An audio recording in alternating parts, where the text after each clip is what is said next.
Yeah,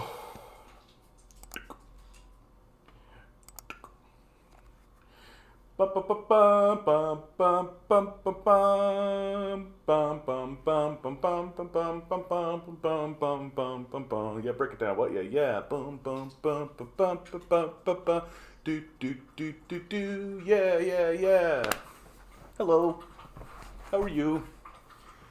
Today was a chill day. I took my dog for a really nice walk. We walked all around the neighborhood. We went and got him some treats. We came home. I played with my dog. Played some Civilization. And now I'm here with you today. Isn't that nice? Isn't that nice? No TikTok stream today. They're very precise. They had sent me a thing saying you won't be streaming until January 5th. We're suspending you till January 5th. And I went to upload the live thing today on TikTok, and they were like, no, January 5th at exactly the moment that we banned you. This is exactly a thing. Why weren't you notified? I don't know, Anemone. Probably because I've been shadow banned, right? Simple as that. No mystery, right? We know it's true. There's no reason to pretend something else is happening. That it really was the moment the Ukraine war started. Very, very obviously, when they banned RT and when they banned a bunch of leftists, essentially, right? They went after people like Chris Hedges. They went after people like Abby Martin. They've clearly put into the algorithm, very, very, very, very clearly put into the algorithm some idea of suppressing people who are producing content and commentators who they don't want to be spread around. They don't want to go so far as to ban people, I think, because look at the amount of people who've joined. It isn't only me. I mean, I did start streaming ever so slightly late, Anemone, so there is that as well. But it's just the hard reality. I used to kind of be upset about it. It used to bother me a lot more. I mean, it bothers me, obviously. But, what can I do about it? What am I supposed to do? The best... No, I started a little late. I started 6:01, something like that. So, if you were... Yeah, here we are. Good to see you, radio. This is the reason why, the dual stream on TikTok and the dual stream on other platforms, I think, is going to be necessary, because, it is kind of hopeless. All of these organizations are essentially owned by the same people.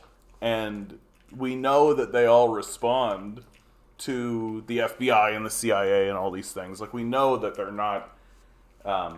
the idea that they're a private organization, so they can do what they like, and if they don't like what you're doing, then they can get rid of you because they're a private organization.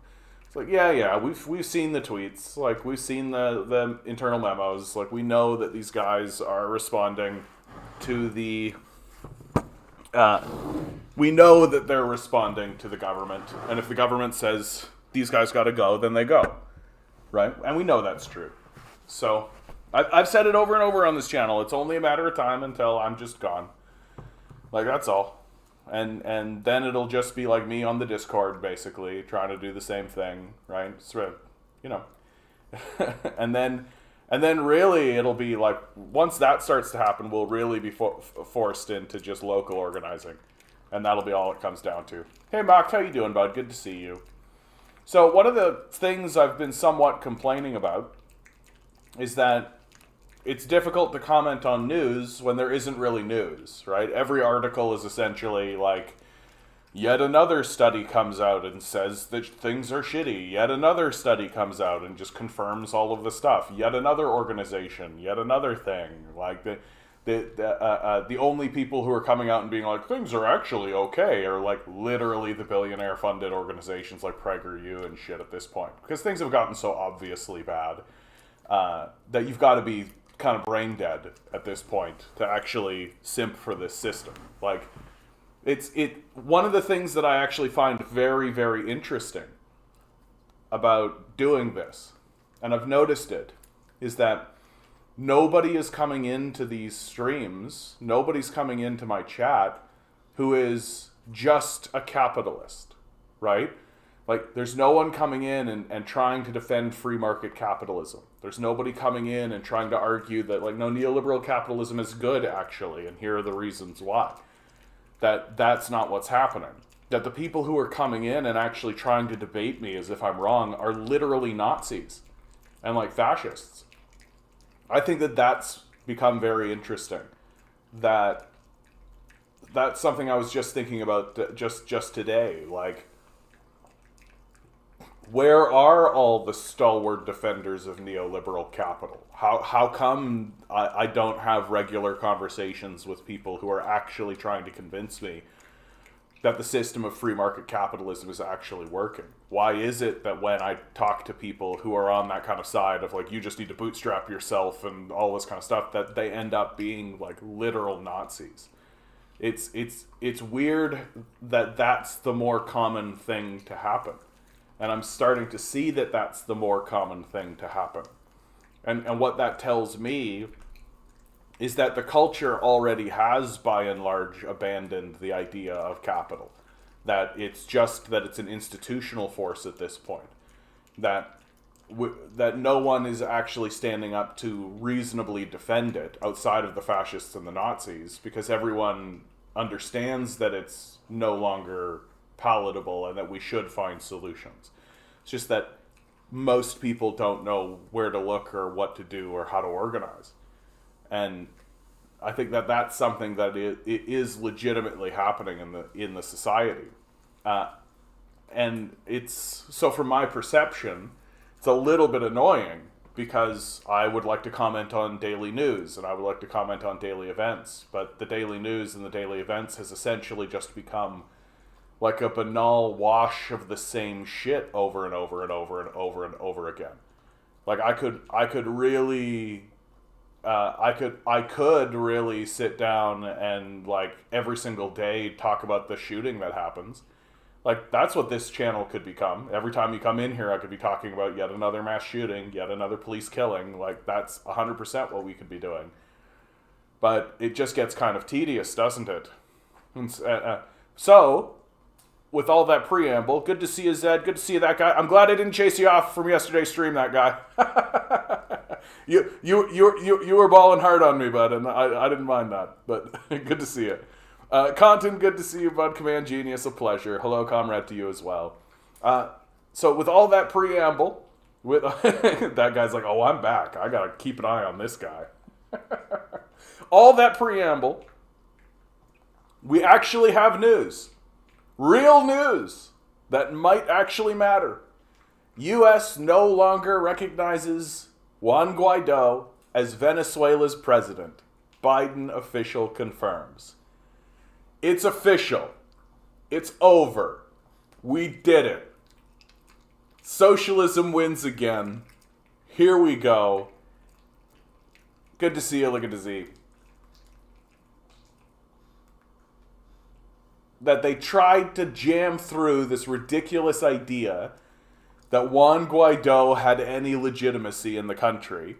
Juan Guaido is the actual president of Venezuela. He's the interim president. And now, because of the crisis in Ukraine, because of the oil crisis that's going on, the Biden administration in the United States generally, the West generally, has had to turn to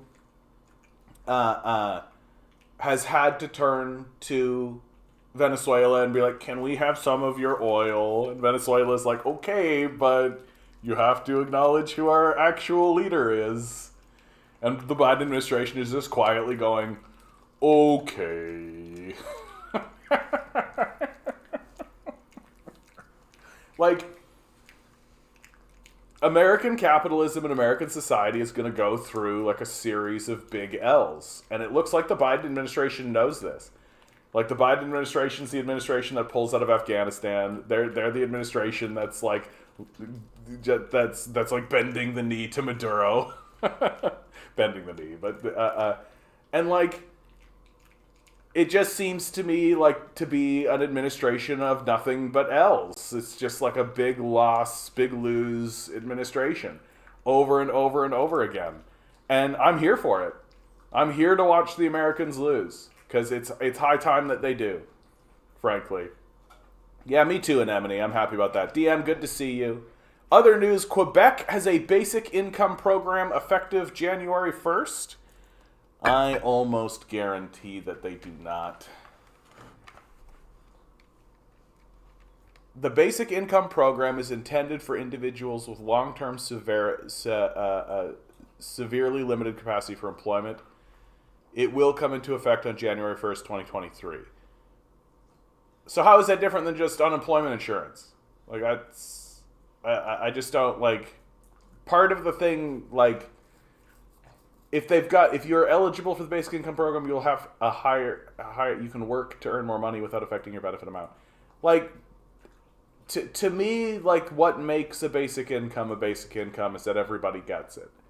That's, like, I understand why they're doing all these pilots, and I understand why there's, like, a kind of a toe in the water sort of effect of all of this.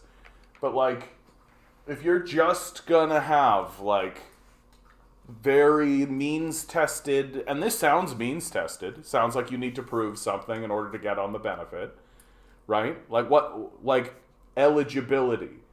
Like, to me, eligibility for a basic income is you are alive and are a citizen. Like, that's the eligibility criteria. That if you are dead, you don't get it.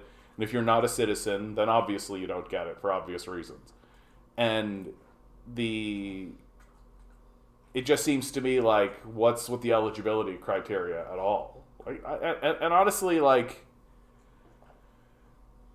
the more I think about it, the more I'm just like, this is such a sane and rational thing. Like, during, like, World War II, for example, there were rationing coupons, right? Because they understood that people needed to have access to basic goods, right?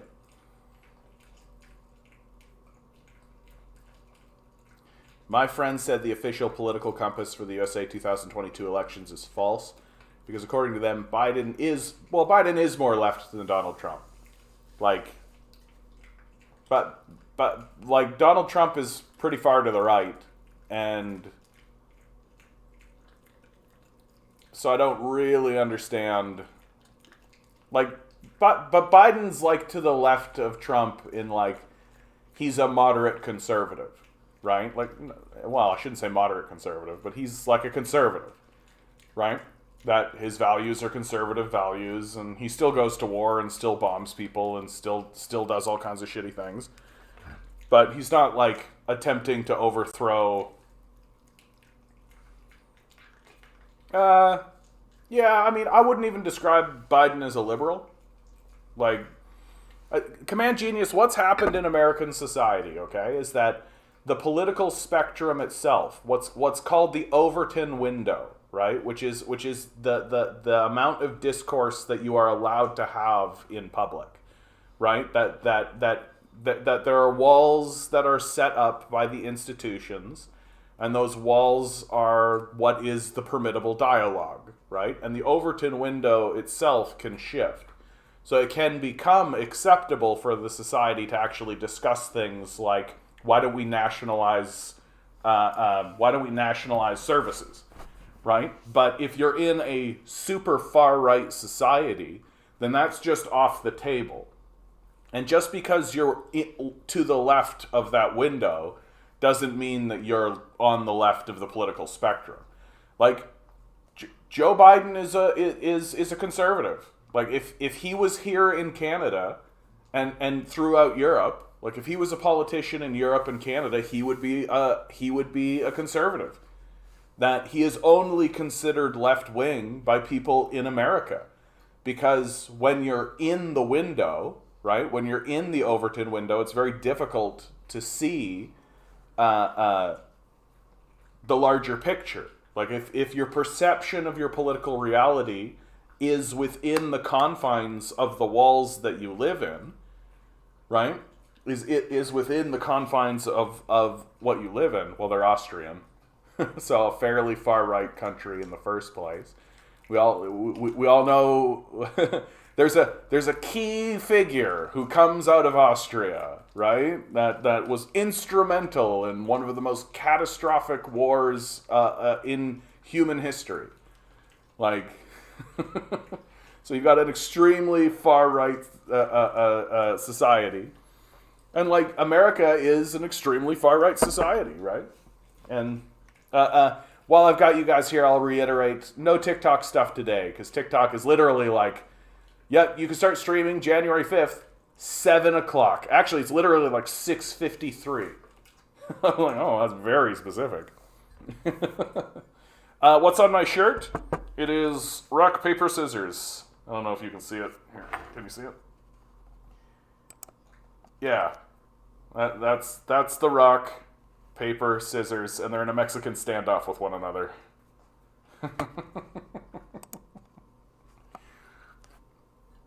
And like, my glasses are just refusing to get clean. Yeah, so Joe Biden is like, and I wouldn't even describe him as a liberal. Like, Fox News will describe him as a liberal, but they have to describe him as a liberal because they have to describe themselves as conservatives, even though they're fascists. Like, organizations like Fox News and organizations, the mainstream media generally has gotten so extremely far to the right. It's the reason why public figures like Gavin McInnes, Jordan Peterson, it's the reason why these guys are allowed to pop up and promulgate, because the Overton window has shifted so far to the right that these guys can stand up and basically espouse a Nazi ideology, and it's within the Overton window. It isn't considered to be fringe any longer. And because the Overton window has shifted so far to the right, if you stand up and say, we should take care of homeless people, then you're the bad guy, right? Yeah, saying we should eliminate homelessness is the same as wanting to round people up and execute them. Those things are the same. I can't distinguish the difference between those two things because I'm a centrist. I'm a reasonable, rational, normal centrist. And I think that people who are calling for the extermination and genocide of groups based on their ethnicity and minority status are the same as people who are trying to feed hungry people. Those are the same. Welcome to American politics. They're also a monarchist, so like immediately you could just sort of delete them from your mindscape.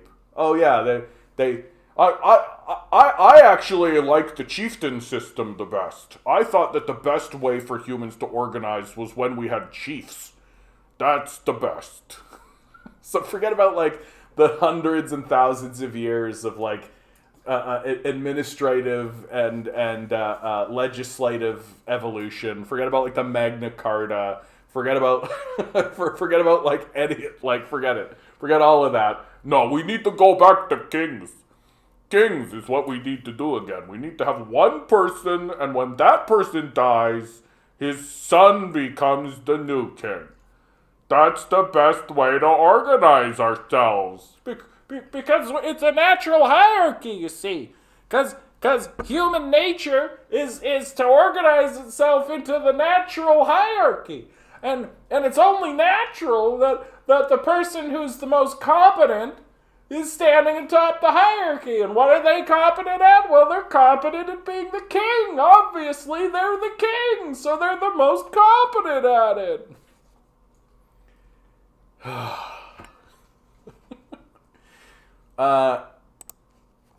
Major study finds the U.S. is an oligarchy. Like, it is now obvious. It is now obvious. Anyone who denies it is a flat earther. We are entering... I need a JP puppet. Nah. Oh no. Oh no. Did I open Civilization somehow? How did that happen? That's hilarious. The universe is being like, just do a live stream, John. Just do a stream of Civilization. No, thank you. No, thank you. Biden, nothing will fundamentally change. Come on, man. Nothing will fundamentally change. Come on, man. Come on. JP Puppet Hour would be amazing. Look, my hope is that JP will just fade out, okay? He's just going to fade out the way that, like, Rex Murphy is. Just, like, even people on the right are looking at Rex Murphy now with a kind of like, okay, Rex, like, time to go to bed, right? No, you can't be a monarchist and a leftist, dude. Like, it's incoherent. It's incoherent. It's like saying 1 + 1 = ostrich. Like, it just doesn't make any sense whatsoever. Once a week, you could do a puppet hour. Radio. What is up with the puppet thing all of a sudden? We're doing a everybody wants to see puppets, apparently. I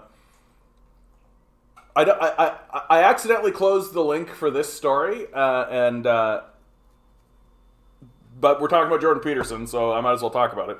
So Peterson is he is part of an association, which is like the College of Psychologists or something like this. It's the organization that's responsible for accrediting psychologists in the province of Ontario, and he's now up for review as to whether or not he should have his accreditation stripped.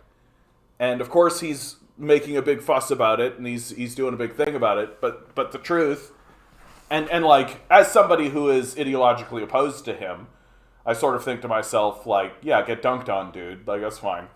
But the truth is that in one of his tweets, someone was commenting about, I forget what the first comment was, but it was just something about, like, you know, in other countries and this, that.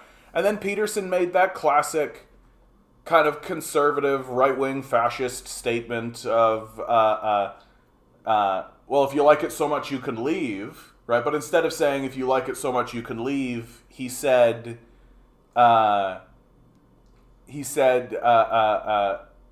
was the exact quote? But it was essentially, he was saying, just go kill yourself then. Like, basically is what he said. Is like, he essentially said that you can commit suicide at any time. Like, you can get out of here at any time, right?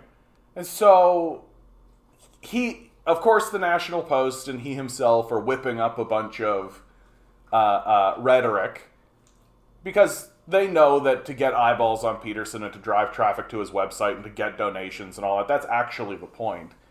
But from the position of, like, the College of Psychologists, it's like, yeah, dude, you told someone to go kill themselves. Like, in public, for us to all see and read.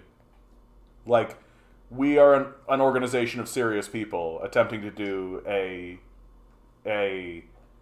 serious job.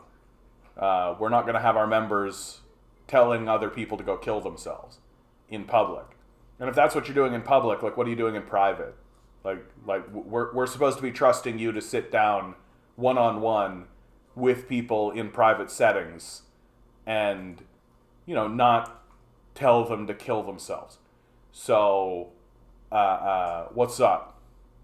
And for me, it's like a very cut and, like, all of these figures, like, and Andrew Tate is like this, right? All of these figures, like, their greatest enemy ultimately becomes themselves, right? Their greatest enemy is just themselves at the end of the day. And the thing, it's like it's a classic kind of Grecian tragedy trope, is that you are your own worst enemy, and your fatal flaw, the thing that is your flaw, is ultimately your undoing. And in the case of Peterson, it's his narcissism. It's the idea that he doesn't need to abide by any rules whatsoever, when obviously we all do, right?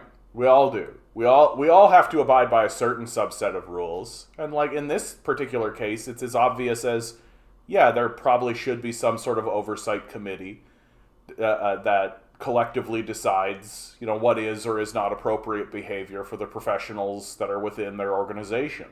Like, we want these organizations to exist. We don't want just like random rogue people just deciding what's what without actually attempting to convince other professionals that what they're talking about has a certain degree of validity, right? And Peterson, as a far right, like at least Nazi adjacent person, he's finally like he's no longer, as he ages, he's no longer capable of hiding it. He's like literally telling people to just go kill themselves. It's like, okay, bye bye. Like we don't need you to be part of these organizations anymore, and it's as simple as that. He can get a job on BetterHelp. They hire unqualified people. I don't know what BetterHelp is. I'm looking for another job. I could get on BetterHelp. Good opportunity. Drummer Jake. I don't know if I've ever seen you here, Drummer Jake. Good to see you. Someone said JP is slowly turning into a Batman villain with his latest appearance with an Elon Musk tie on. I mean, yeah. I mean, he does have that. I mean, slowly. Honestly, dude, like it's not actually slowly. Like when they say that hindsight is 20/20, right? They say that hindsight is 20/20. Well, go back and actually listen to some of Peterson's stuff. Like listen to him. And listen to him now with the understanding that he is, in fact, a schizophrenic Nazi. Like, and just understand that he has schizophrenia and his view of the world is essentially Nazism. And just listen to him with that basic understanding, and you'll be like, oh, yeah, it was all right there. All the time. Like, Peterson is clever enough to not explicitly make statements that, like, get him pegged instantly as being a schizophrenic Nazi. But once you know, and just accept that that's the truth, you're just like, oh yeah, it was there the whole time. Right? It was there the whole time. Like, his frequent outbursts, his constant desire to bring up Nazi talking points, but then not get to like the full conclusion, to just be like, yeah, that's a problem, and I don't know what we're going to do about it. Yeah, we need to find some kind of, final solution, but what could it be? Like, that's essentially what he does. And you can see it. Like, it's right in front of you. I recently went back and, like, when he was initially going through the pronoun thing, right at the beginning of all of this, for the consciousness of the masses, the first awareness. Theo, good to see you, bud. Happy New Year to you. Like, the first awareness that we all had, really, of Jordan Peterson was his. They can't tell me what pronoun, like what I can and cannot say, like all that kind of stuff. But the truth is that he was lying about it. That the legislation that he was fighting against did not enforce speech on him. Like, that's the hard truth. That he was walking around saying, if the government tries to make me say things that I don't want to say, then I'm going to fight it and I'll go to jail and he was like treating it like it was this big thing and whipping up a moral panic, right? He was whipping up a moral panic, but literally all the legislators and all the legal teams and judges are saying, yeah, it's not what the legislation does. Literally what the legislation did is it just said that it was a reform to already existing legislation to include the trans pronouns. That's literally all it was.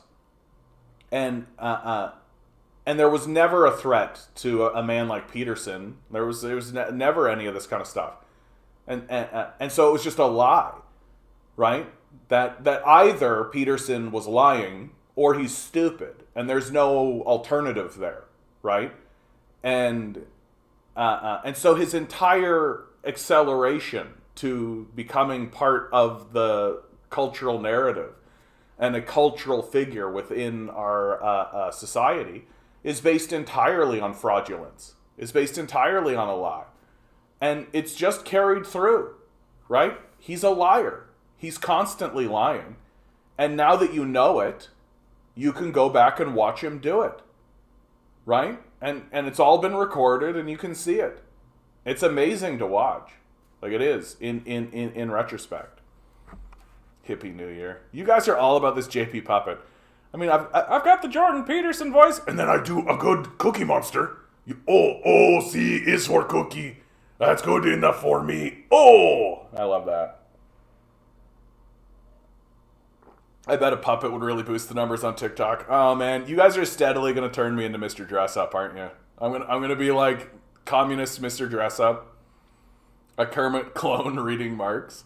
Oh, okay, today, kids, we're gonna read the Communist Manifesto. Well, you know what? In a way, like Sesame Street, when it first started, was very communist, right? They're always talking about sharing, right? Like, the shows that I watched when I was growing up were all full of, like, yeah, we should share with one another. Like, we have resources. We should include people, you know? And it's like a weird little cultural moment that we're going through where, like, people are literally saying, no, we shouldn't share. Sharing is bad. Let me tell you all about the Bible. John, get a teaching license and become an online professor on benefits of Communism 101. What you're doing now. Except you get paid the same salary as a Ryerson University. I don't think it works that way, DM. I don't think it's going to work the way that you think it's going to work. Like, they're not just going to, like, they don't just hand these things out. And like, oh yeah, I'll take all my no money that I definitely don't have and go get a license, a teaching license, which they just give you, I guess. So I could become an online professor on benefits of Communism 101. Like, I just feel like, what? How does that work? Where's the steps on that? I feel like I've heard a lot of harebrained ideas in my life, and that's one of them. I'll help you design and run the course. Brilliant. That's good. It's good to know. John is gifted beyond words. Very articulate and well-spoken, more than I can say most university lecturers and professors. That's very sweet of you to say. That's very, very sweet of you to say, DM. But I don't think that I would... I have never believed that I would do very well in academia. I have literally zero patience for bureaucracies. Like zero. Like I cannot tolerate them. And I just don't think I would last.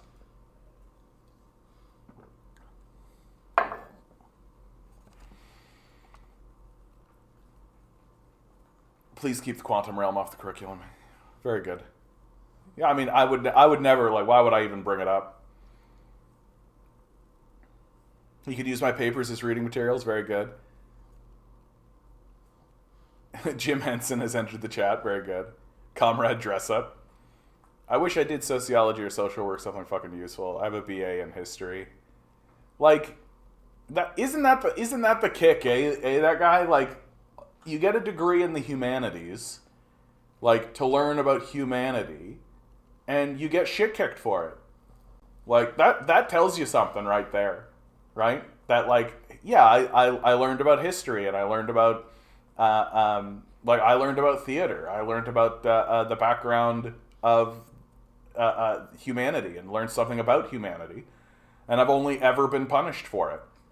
Like, it's very clear that the power structure is completely disinterested in having anybody that knows anything about human nature and what humanity actually is in the conversation. They simply don't want it. Like, it's very straightforward. Because what they're really trying to convince us of is that this that we're in right now is the end of history. That there is no alternative thing. And it's why frauds like Peterson need to convince you that capitalism is human nature, right? Like, there is that contingent of capitalists that genuinely believe that capitalism is human nature. And if you want to reform the capitalist system, even reform it, forget about replace it, but even reform it, then you are actually attempting to confront these huge forces that go beyond that the hierarchy is embedded inside of the consciousness of the chaos dragon, and you can see it because of the lobsters, right?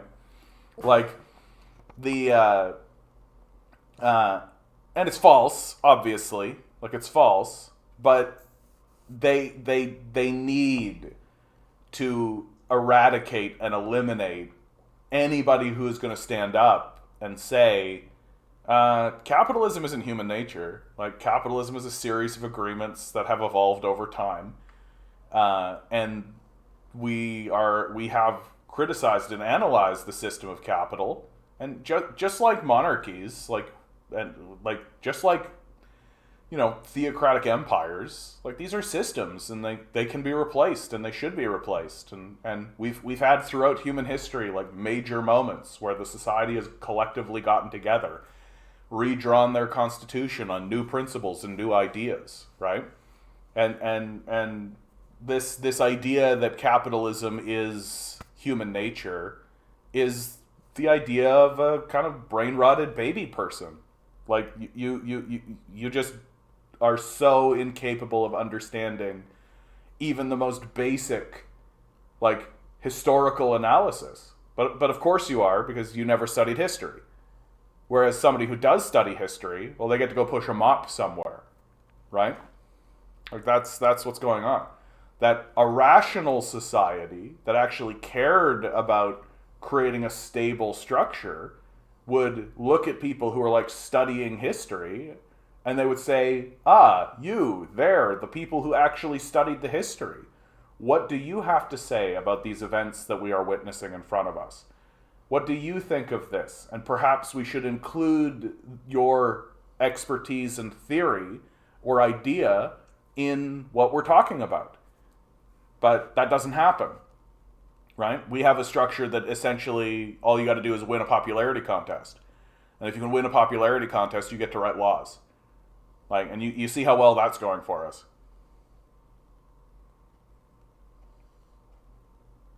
Papa Smurf is Karl Marx. Fuck yeah. Maybe for theory, but not for getting a job in social work and the like. I'd really love to do something with the at-risk population. I wish I had a discipline for a master's. You could do a 2-year college social service work diploma. Puppet politics hour with the Canadian Communist.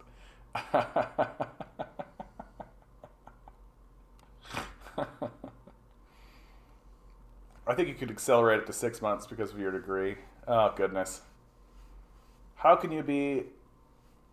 How could you be an MLM and hate bureaucracy? Isn't bureaucracy your whole goal? Oh, my God.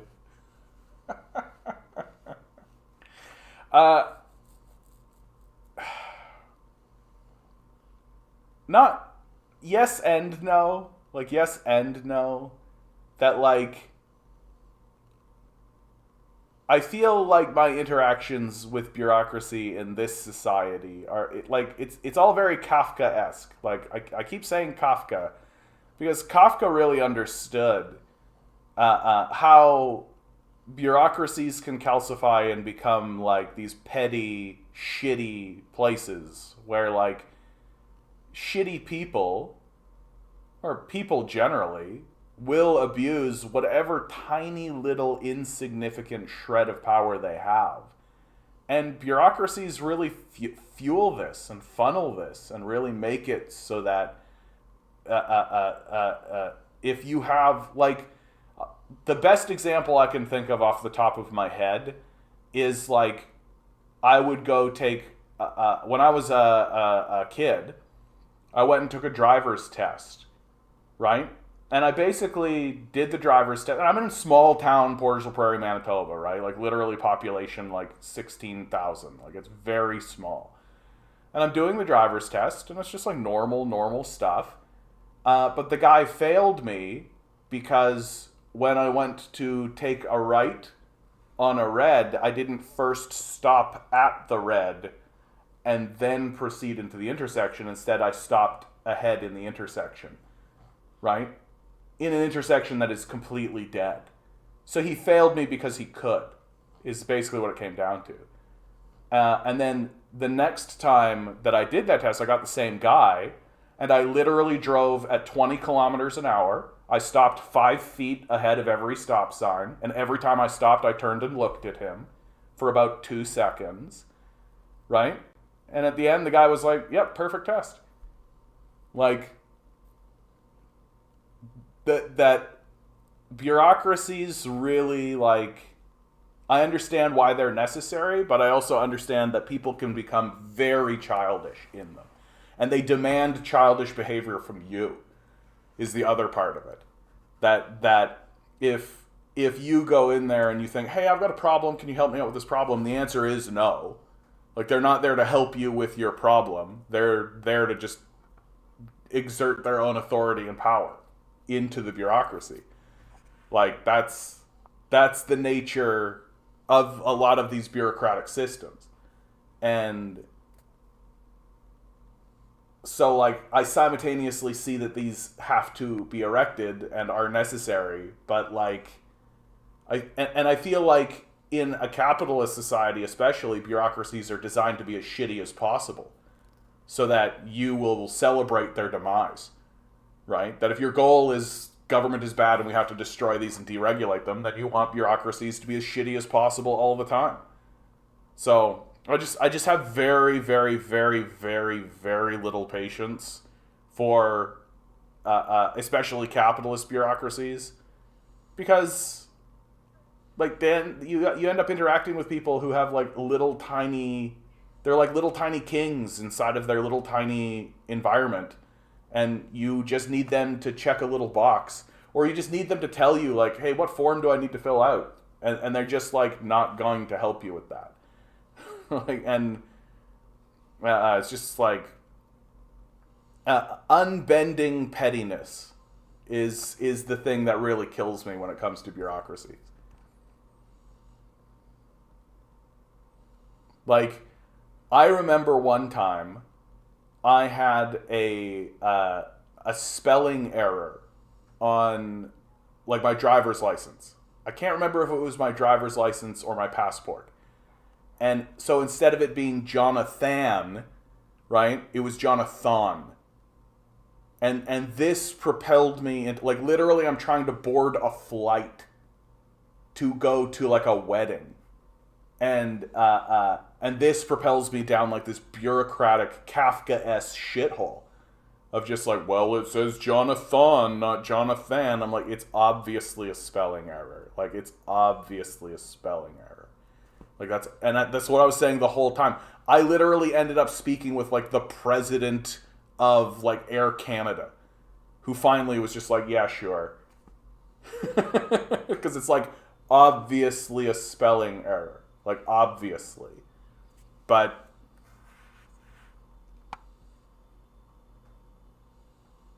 I want to point out that I have direct experience of what happens to your views on TikTok if you use a puppet. I'm not joking or being cheeky. I think 100K views in 2 or 3 days, kind of attention. Yeah. Yeah, content. I just don't. Do I want to? Like, do I want to do that? Is that what I'm interested in doing? Can I sustain, like, 3 hours of that? Like, could I even sustain it for a half hour? Could I even sustain it for an hour? Like, how could I do that? Is that like it's all well and good to be like, haha, puppet time, haha, but, like, that requires a lot of dedication, and it requires a lot of persistence, and it requires a lot of specific things. And, like, could I do it? Am I interested in doing it? What would I really gain from doing it? Becoming, like, this puppet guy, where I had, like, a Jordan Peterson puppet, like. And, like, would I have bits? Like, do I have enough material? Can I get into the mindset of that? Like, I don't know. School has always been a disaster for me, unfortunately, but I appreciate the encouragement. Yeah. Greetings from the mountains. Good to see you, Lou. School isn't for everyone. For sure. Yeah, I know for myself, like, even the thought of going back to school is just like, I hated school. Like, I hated it. Honestly, like looking back on it, and really, like, high school I despised. Like, I despised it, and I still do. Like, I think that is an affliction. I think that we are afflicting people with high school. Like, I exclusively see high school as a massive cultural negative. I don't see any positives from it whatsoever. And I think that we would be a better society without it. That it seems to me that it only exists to condition people to become okay with being treated like shit in a society. That is essentially what you are trained. You are trained to become a yes man in a shitty society. That's what high school is for. That any skills that actually exist, that the system actually teaches that are valid, they finish that at about grade 7. That, like, by that time you know how to read, you know how to do math, like, you know how to do, like, the things that the society actually needs from you, right? And then they spend the rest of the time being like, here's trigonometry, and let's talk about Hamlet for 3 hours again, and it's just like, none of it sticks, none of it matters, and meanwhile your hormones are raging out of your brain. Nobody's talking to you about it at all, except to say, don't do drugs, kids, or, like, don't, say no. Like, very recently, it's literally like, just wear a condom, I guess. But, like, none of it mattered. And it literally was just a way to get kids into a position of realizing that waking up too early, going to a place they hate, sitting in a little box, doing something that is meaningless for the vast majority of their life is what the society demands that they do, and that's what society is about. That's what it's for. It's to train you to be a shithead. It's to train you to be worthless, essentially. Just so that you can just forget about living a life, forget about any of that kind of shit, sit in this box and check these things. That's literally what you're trained to do.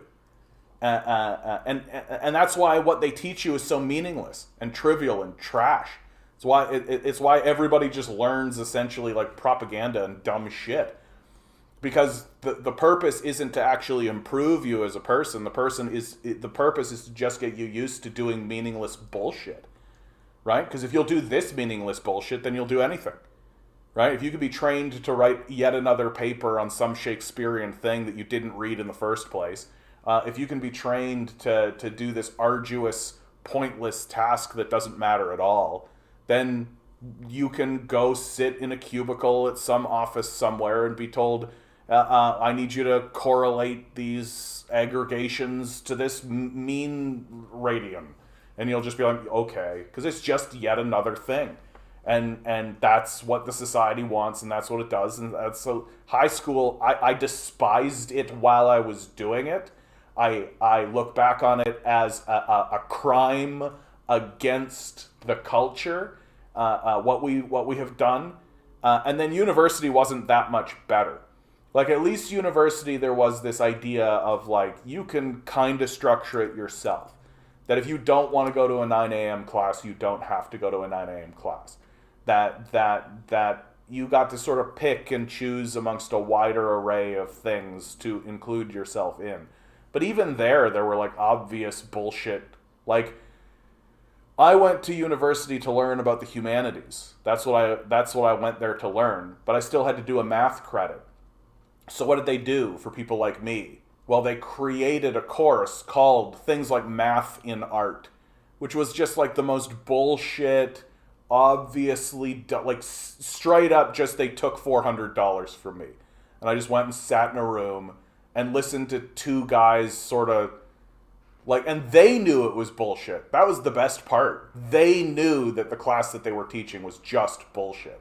That they had 1,000 kids in a room, and they were, like, pointing at a picture, being like, look, it's got a circle in it. Like, they knew that what they were teaching was dumb, and they knew that the people that were doing it, because the people who were actually interested in something like math and art would be getting taught that anyway in their art courses. right? So like this class was just so obviously dumb, and yet we all had to do it, and we all had to pay for it, and we all had to sit in it. And as we were doing it, we knew it was shitty. Even the teachers knew it was shitty, and it's just like when I finally graduated from that, and I thought to myself, there was a moment where I was like, maybe I'll become a teacher. Right? Because, like, what do you do with a degree? What do you do with this kind of thing? And I just realized, like, yeah, if I became a teacher, I'd just shoot myself. Like, now I want to be on the other side of this. I want to be the person afflicting myself on people like this. I want to continue the trauma, which is exactly what it is. Like, it's exactly what it is. But, like, what else do you do? What else do you fucking do? If you want a decent job that pays well or any of that kind of stuff. And so I just decided to fucking say fuck all that. And run off and join the circus, as far as I'm concerned. Like, fuck this trauma-generating system. Fuck this thing. And now I'm 40. I'm turning 40 tomorrow, right? Now I'm 40, and I'm just like, there's like a little creeping in of like, maybe I can go back to school. And then I just remember, yeah, no, school sucked. It sucked ass. I hated it. I still hate it.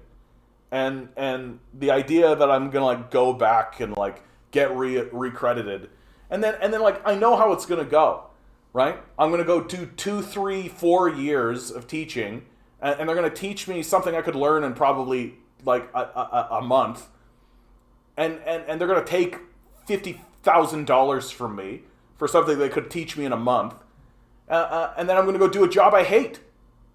Like, that's what's gonna happen.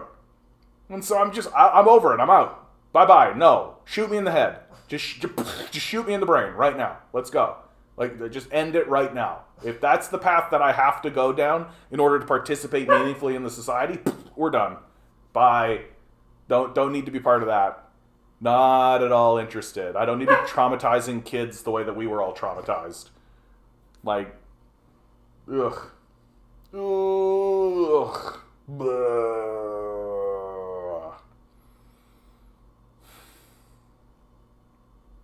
Like, I literally think that we would be better off looking at 14-year-old kids and just being like, what do you think you should do? Go do that thing that you think you should do. Just go do it. And we'll be here to sort of guide you and help you. But all of the money we're wasting trying to bullshit you into thinking that this is how society should be structured or this is how it should be, right, is obviously wrong. So we're just going to take that money and instead support you in like with a basic income sort of idea or a basic income kind of situation.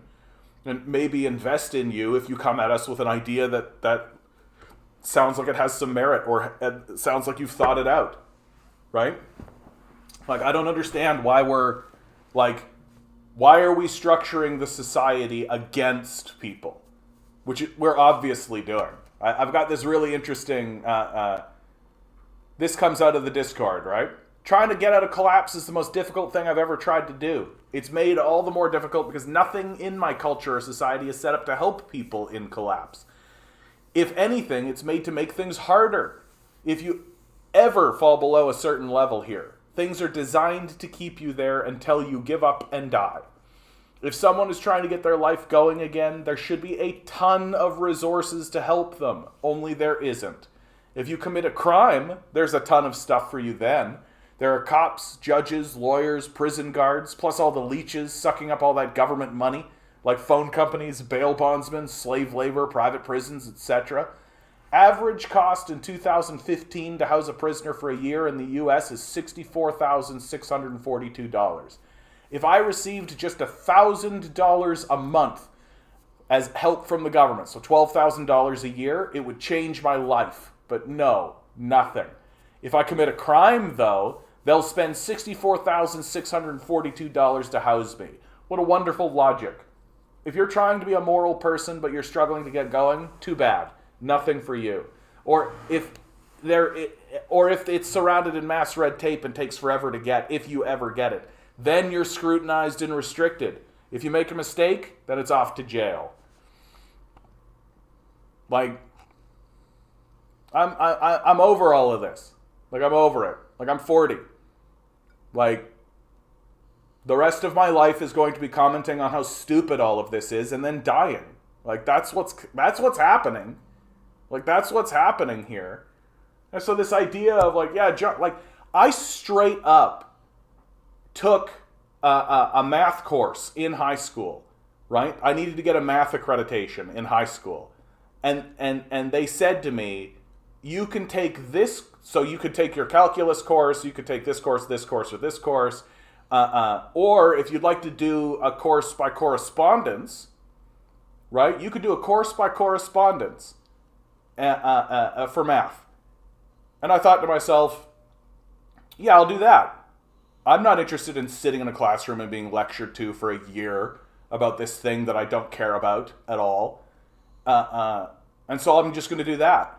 And then I remember about 6 months in, right? Or 4 months in, right? Because each term, anyway, it doesn't matter. About halfway through, my teacher said to me, hey, John, I want to check up how that correspondence course is going for you. Right? How's that going? Well, the truth is that I hadn't even opened up the package. It was still in the wrapper. And I brought it into her office and I put it on her table. Like, I think I like tore off the top of it to make it look like I even gave a shit about that at all. I don't care about this even a little. Even a little. And she like did this whole thing for me. My dad got involved. It was like a big fucking fuss. And you know what happened? I sat down and I did that course in 2 days. 2 days, I did everything the course required of me. I wrote it all out. I did it. I did the test. I got the grade and I moved on with my fucking life. So in 2 days, I replaced a year-long course. Like, the whole system is fraudulent. It's an obvious fraud. It's right in front of your face. It's happening constantly. The emperor has no clothes, but if you don't participate in it, you get shit-canned. You get fucked and called a loser. Because you don't want to participate in something that's obviously fraudulent and traumatizing all of us. Like literally like taking a hammer and just beating out of your brain any humanity whatsoever. You are only a cog in a machine. That is all you are. And if you want to care about anything else, you can go do that in your own time and cry into your cups about it. Like, fuck off. Like, I'm so fucking over it. Ugh.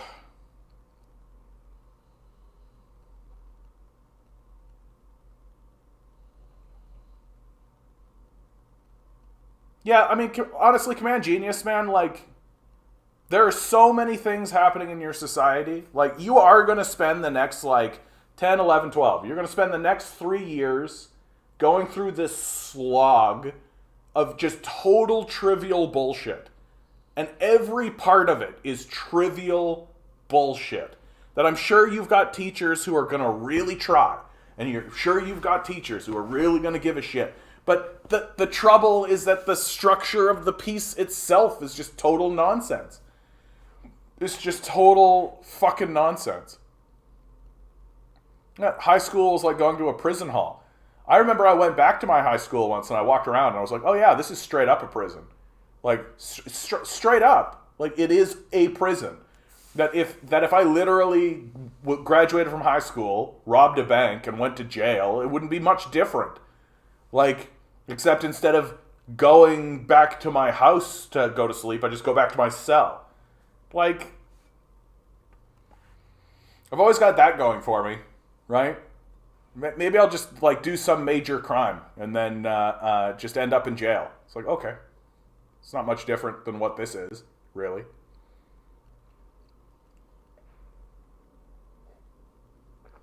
My school has a business class that basically promotes screwing people over. Yeah, that's business. Like, that's business.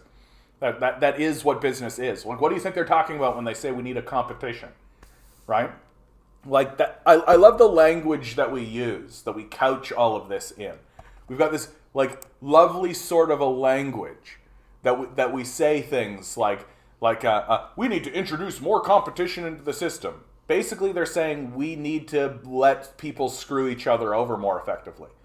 That we can't actually sit down and negotiate this and have some kind of diplomacy that happens and come to an agreement as a people, and then we can't introduce a system that of redressing that, right? Like, we couldn't, like, let's say come together and make a plan for, like, I don't know, what's a good period of time to make a plan, guys? Let's say 5 years. Let's make a 5-year plan, right? We'll all sit down and come to an agreement about what we think about about a plan, and then after 5 years, we'll all get together and be like, what do we think about that plan that we made? And then we'll make another one. And if we go, you know what, it's not quite working, or it's not quite doing this, or it's not quite doing that, or people are standing up and saying, I have a complaint, like, we can redress those complaints and reform it as we go, once every 5 years. Right? We could come together and make a plan as a people together, but nope, we've all just got to get into a fucking fist fight the whole time. We've got to constantly be at each other's necks. We've got to constantly be at odds with one another. We've got to constantly be fighting. We have to structurally embed into the very fabric of our society a fight. Like, I'm over this. Like, I'm over it. It's annoying and exhausting and stupid, frankly. And it doesn't make it less stupid because someone comes out and says that it's, oh, well, it's the base of the union and the chaos. It doesn't make it less stupid. It's stupid. It's silly. It's unserious. And just more and more I'm getting to that point where I'm like, the shit that is coming for our society, we deserve it. We completely deserve it. We are going to get completely ramrodded. Things are going to go totally sideways, and we completely deserve it. We completely deserve it. I love it. That guy is going to become, because of this moment, you're going to become like a social services person. I hope that happens for you, that guy. I hope that 2 years from now, I hope that I'm still doing this stream, and that by then I'll be internationally famous, I'm sure, and that you're going to come in here and be like, hey, John, you know, it was this stream that convinced me to go become a social worker, and that's what I'm doing. I'm like, okay, great. That'll make me feel good about myself. Something to look forward to. Food not bombs. I think YouTube censored my comment because I mentioned another platform. Not this time. Watch this. Here we go.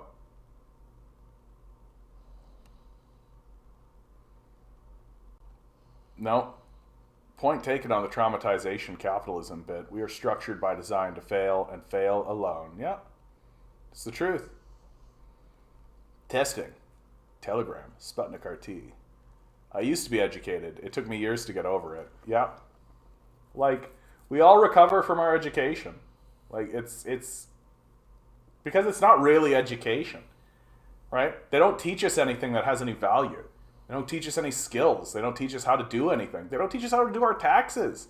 They don't teach us about our electoral systems. They don't teach us the basic history.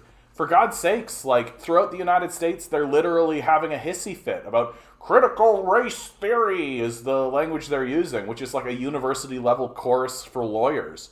But they're obviously using it as code to just expunge from their schools, even teaching the basics about, like, yeah, America was founded on slavery. Like, obviously. Like, it's obvious that that's the case, right? Like, and because things have gotten so obvious, they're now having to take more and more dramatic actions to try to convince us otherwise. Adam, your insults like baby brain are pretty funny. I'm sure you could be a Carlin-style comedian. Did you say you've done stand-up before? Was it in that vein? You could read out and reply to TikTok comments. Stand-up. I have done stand-up before. Not a lot, and not well. I just think that I'm not actually a funny person. I think that that's the truth.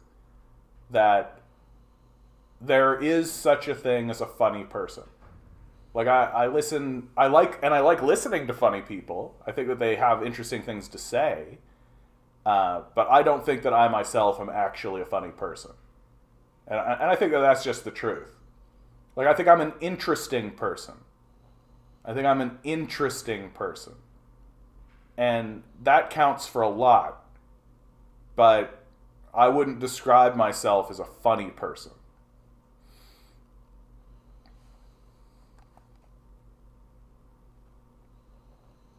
The survival of the fittest is a fight, though. That's evolution. Yeah, that's so.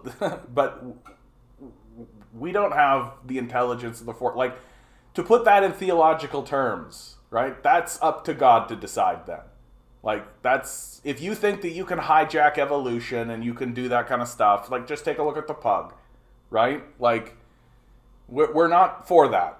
That's not for us. Like nope.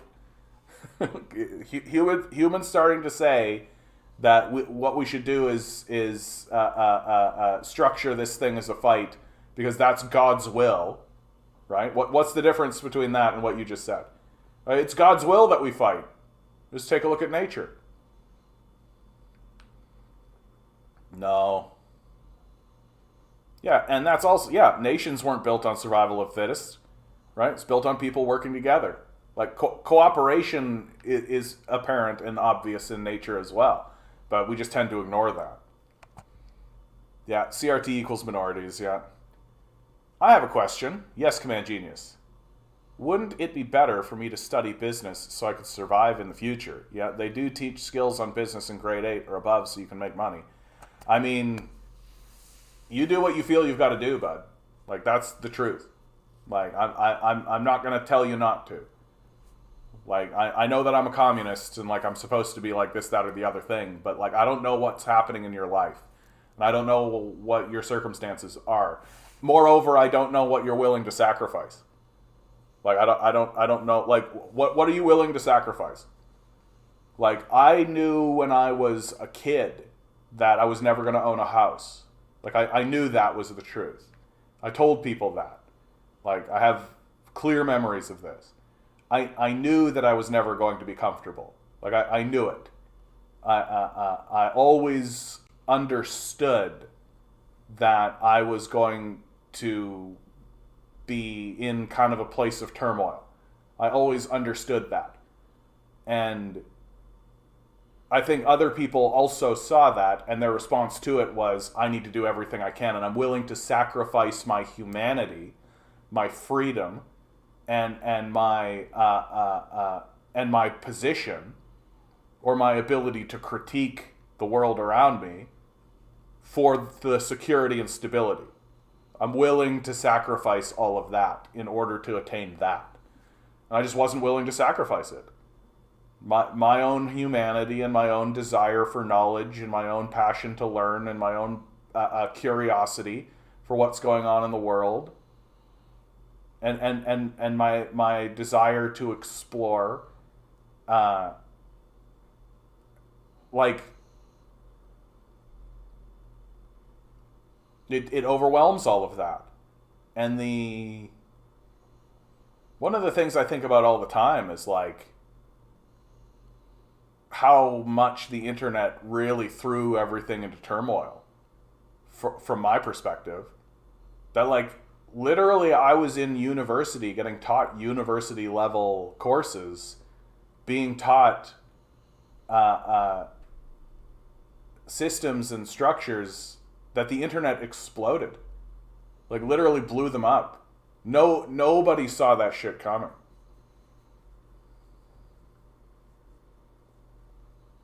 Yeah, I just feel bad for doing business. I feel bad for manipulating and screwing over people. Yeah.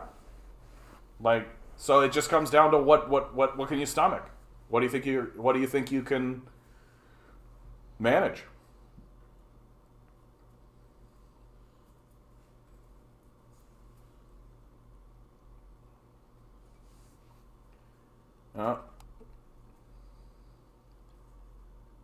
Capitalists have misused that evolutionary principle. The reason why we have roads, streets, internet, government is because of people working together to achieve that.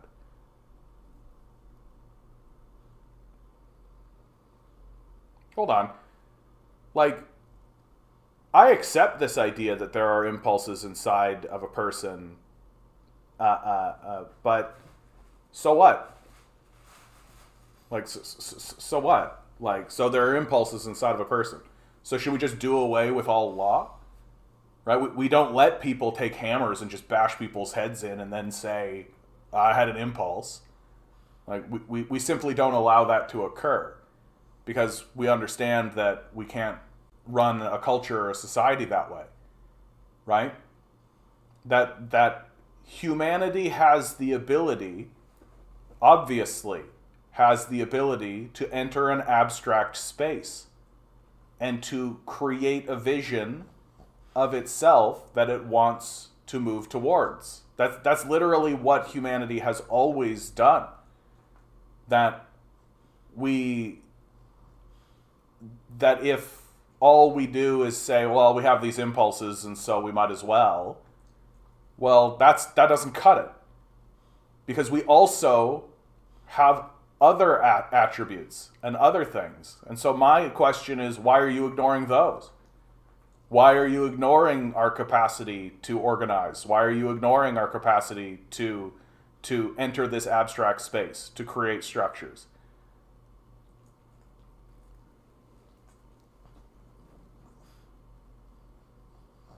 You need law because people won't naturally work together. I mean, they do, but you give them a paycheck and an incentive to work together. The pay incentive, right. And any system of organizing people is always a balancing of individual, free of benefit working together. Yeah, I mean, it's a balancing act between what people do has to be good for themselves, but it also needs to be good for the society around them, right? And that you create systems of law or systems of collective organizing to facilitate that balancing act.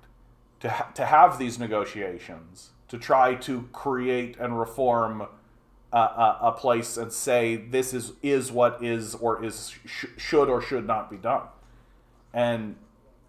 But the idea that, like, I don't think that you do need to incentivize people to work together. Like, I just straight up don't think you have to do this. That I think people want to do that. That people like projects. They like unifying structures. They like to do things and create things and create large-scale projects and involve themselves in enormous activities. And they'll do so, and they'll pay to do it. Like, take a look at your average sporting event. Not even like a big one, just like your average sporting event. Like, what is that? People pay to involve themselves in this collective cultural project. Like, they don't need to be paid to or incentivized to involve themselves in that. They only need to be paid and incentivized to do things that are worthless. Like, that's the hard truth. That if you're trying to convince me that people need to be paid and incentivized, then I'm going to tell you that they probably need to be paid and incentivized because what they're doing is actually worthless. That it actually doesn't help. It doesn't create value in their society. It's just something that some billionaire somewhere wants you to do. And that's the reason why you need to have pay and incentivization and why there's a pay incentivization structure. Because we all know that what we're doing is pointless. And the moment the billionaire dies, so too will the institution. Because once he stops paying, we'll all stop doing it. And we'll just go back to doing the things that we thought was worthwhile and valuable. And this structure of pay incentivization is so perverse and so despicable, frankly, that it's actually preventing us from doing the things that we find valuable. It's preventing us from doing the things that we actually want to do. And I take a look at this pay incentivization thing. Like, we don't pay mothers. We're in a population decline because of it. We don't pay... people do thousands and thousands of hours of voluntary service. Volunteering. Right? Why? They're not being paid. There's no payment incentivization. Why? Why are they doing that then? Right? I find that when we get into this conversation, there's a lot of just ignoring of like the millions of human labor hours that are put towards any other pursuit other than working a worthless, pathetic, counterintuitive job that actually destroys the society. Like, humans want to do stuff. Humans want to do things. And it's obvious that that's the case. It's just do they want to do things for the benefit of a worthless class of parasites? Well, no. Well, then how do you get them to do it? Well, you enslave them, and you create payment incentive structures. Idealism is not impossible, it's just hard, it's work, but on top of that, it does not matter, as ideals are used to improve. Do you not want us to improve? Is your limited imagination the law of reality? Why can't we compete about who can help society and the planet most? An economic system based on healing and sharing would still have elements of positive competition. Not when you get the questions of like survival in there, right? Like if you are basically saying compete or die, which is what capitalism says, then you're never going to get this like positive idea of competition. Like that's and honestly, like Garv, like I understand that your comment is well meant, but the more you think about it, the more kind of ridiculous it is that you want people to compete with one another, even if it's well meant, right? Well, so that competition means that you just burn a ton of productivity, because if I'm competing with that person and I'm not actively trying to help them, I'm competing with them, right? If I win and therefore that's the goal is for me to win, and the other person's saying I want to win too, well then you're going to withhold resources from one another. You're going to undercut one another. You're going to get in each other's way. Even if it's nicely done, you're still going to do that. And instead of getting into a room with one another and being like, okay, share the resources, share what's going on, what's the information, oh, you've got that information, that helps here, I've got this information, that helps here, we can actually build and support and help and create something larger. Instead of that, you create your own shitty little kingdom. And your shitty little kingdom takes away from the larger picture. Even if it's done with a little smile on your face. Like, I'm so against this idea that we need to like incentivize competition structures. Like that if such things like if it like and I find that when I talk to people about competition, and they keep pushing on it and they keep pushing on it and they keep pushing on it, what I find out what they're actually talking about is experimentation. That's what you're actually talking about. Like if your whole idea is, well, we want different ideas and we want to see one idea against another idea and this and blah, blah, blah. I'm like, oh, so what you want is not competition. You want experimentation. That's what you want. So instead of creating multiple different organizations that compete with one another, have one organization and just have different experiments and then analyze them as an organization and say which one of these actually worked. Which one of these, what were the outcomes of these, right? And I find that we get so mired in this, like we've got to compete kind of attitude because it's always just goes back to the psychopath class, right? Just expunge all of that. You don't want competition, you want experimentation. That's what you're interested in. For those considering moving to Quebec solely for the newly implemented basic income program, go to the official Quebec government's website, read more about it. It is means tested. Yeah, it sounds like ODSP, dude. Like the way you described it, it sounded like ODSP. Like I feel like what Quebec is probably doing is creating a more robust like disability benefit as we're entering this period of abandonment. Like I feel like it is coming down to like cities and municipalities to put in ideas and policies to recover or attempt to stabilize from this overt period of abandonment and extraction that we're going through right now. So that's kind of what it sounds like. What are your thoughts on unions and today's mega corporations? Like, I find it hard to get excited about rallying around Amazon unionization as they just lay folks off. Yeah, 18,000 layoffs. Yeah, I mean, it does indicate a desire to fight back. There is that. But a lot of these unions just kind of get co-opted, right? That's what I feel generally about, like, unionization across North America, is that the unions are basically co-opted by the capitalist structure. That the capitalists figured out, oh, we just need to bribe one person. They all get together and they elect one person. So we just need to bribe you, and then we're good. And most people will go for it. Most people will just be like, oh, the multi-billionaires want to give me a piece of that, and all I have to do is just kind of keep things as they are. Okay? Right? Like, I think it's just that easy. And so I understand why, like, the Starbucks unions are happening, and the Amazon, and obviously Amazon and Starbucks view these things as threats, right? They view them as negatives.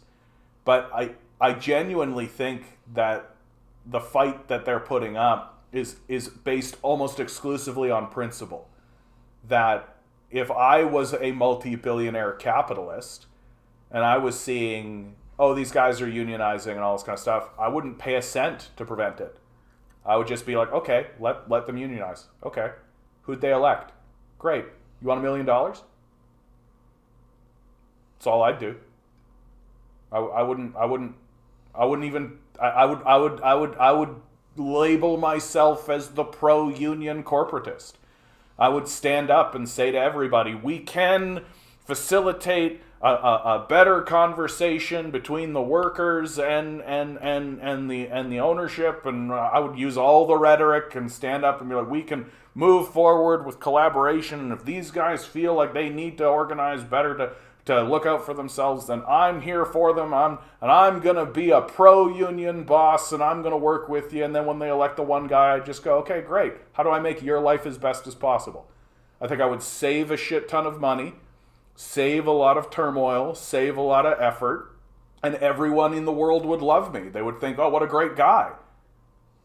I don't know, like, the only reason why I think Bezos and the rest of these guys are putting up any stink about this at all is just because they're going, I can't just own them. They don't like it when I die. I want to own them. They're mine. They're just property, and they're fighting back. That's it. That's it.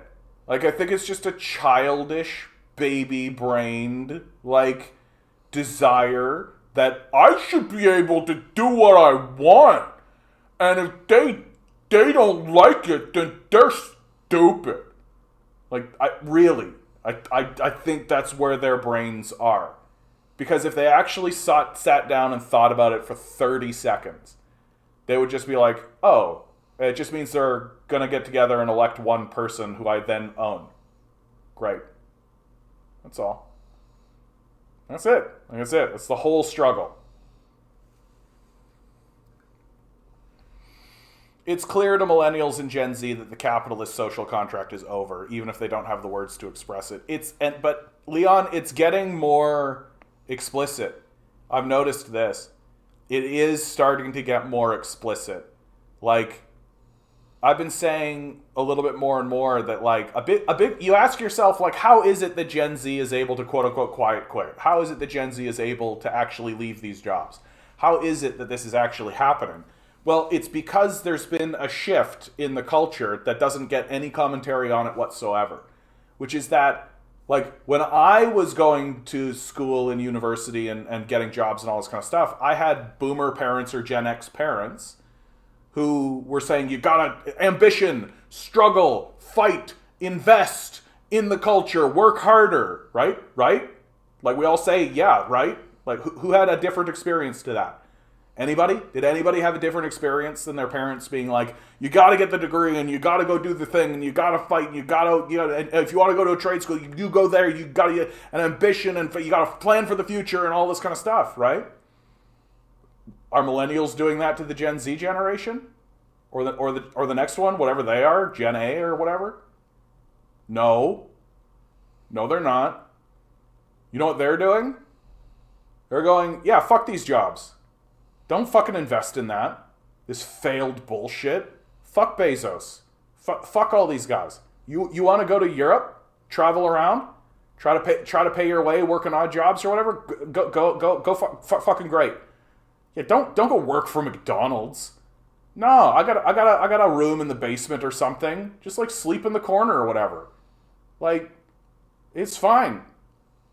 Like they're not, and when the Gen Z comes to the millennials and are like, man, things are shitty, we go, yeah, we know. Right? We don't get boomer parents being like, oh, you're just lazy and you just need to work harder and there's opportunity for everybody if you're willing to sacrifice your entire life to do it. Like, that's not what's happening.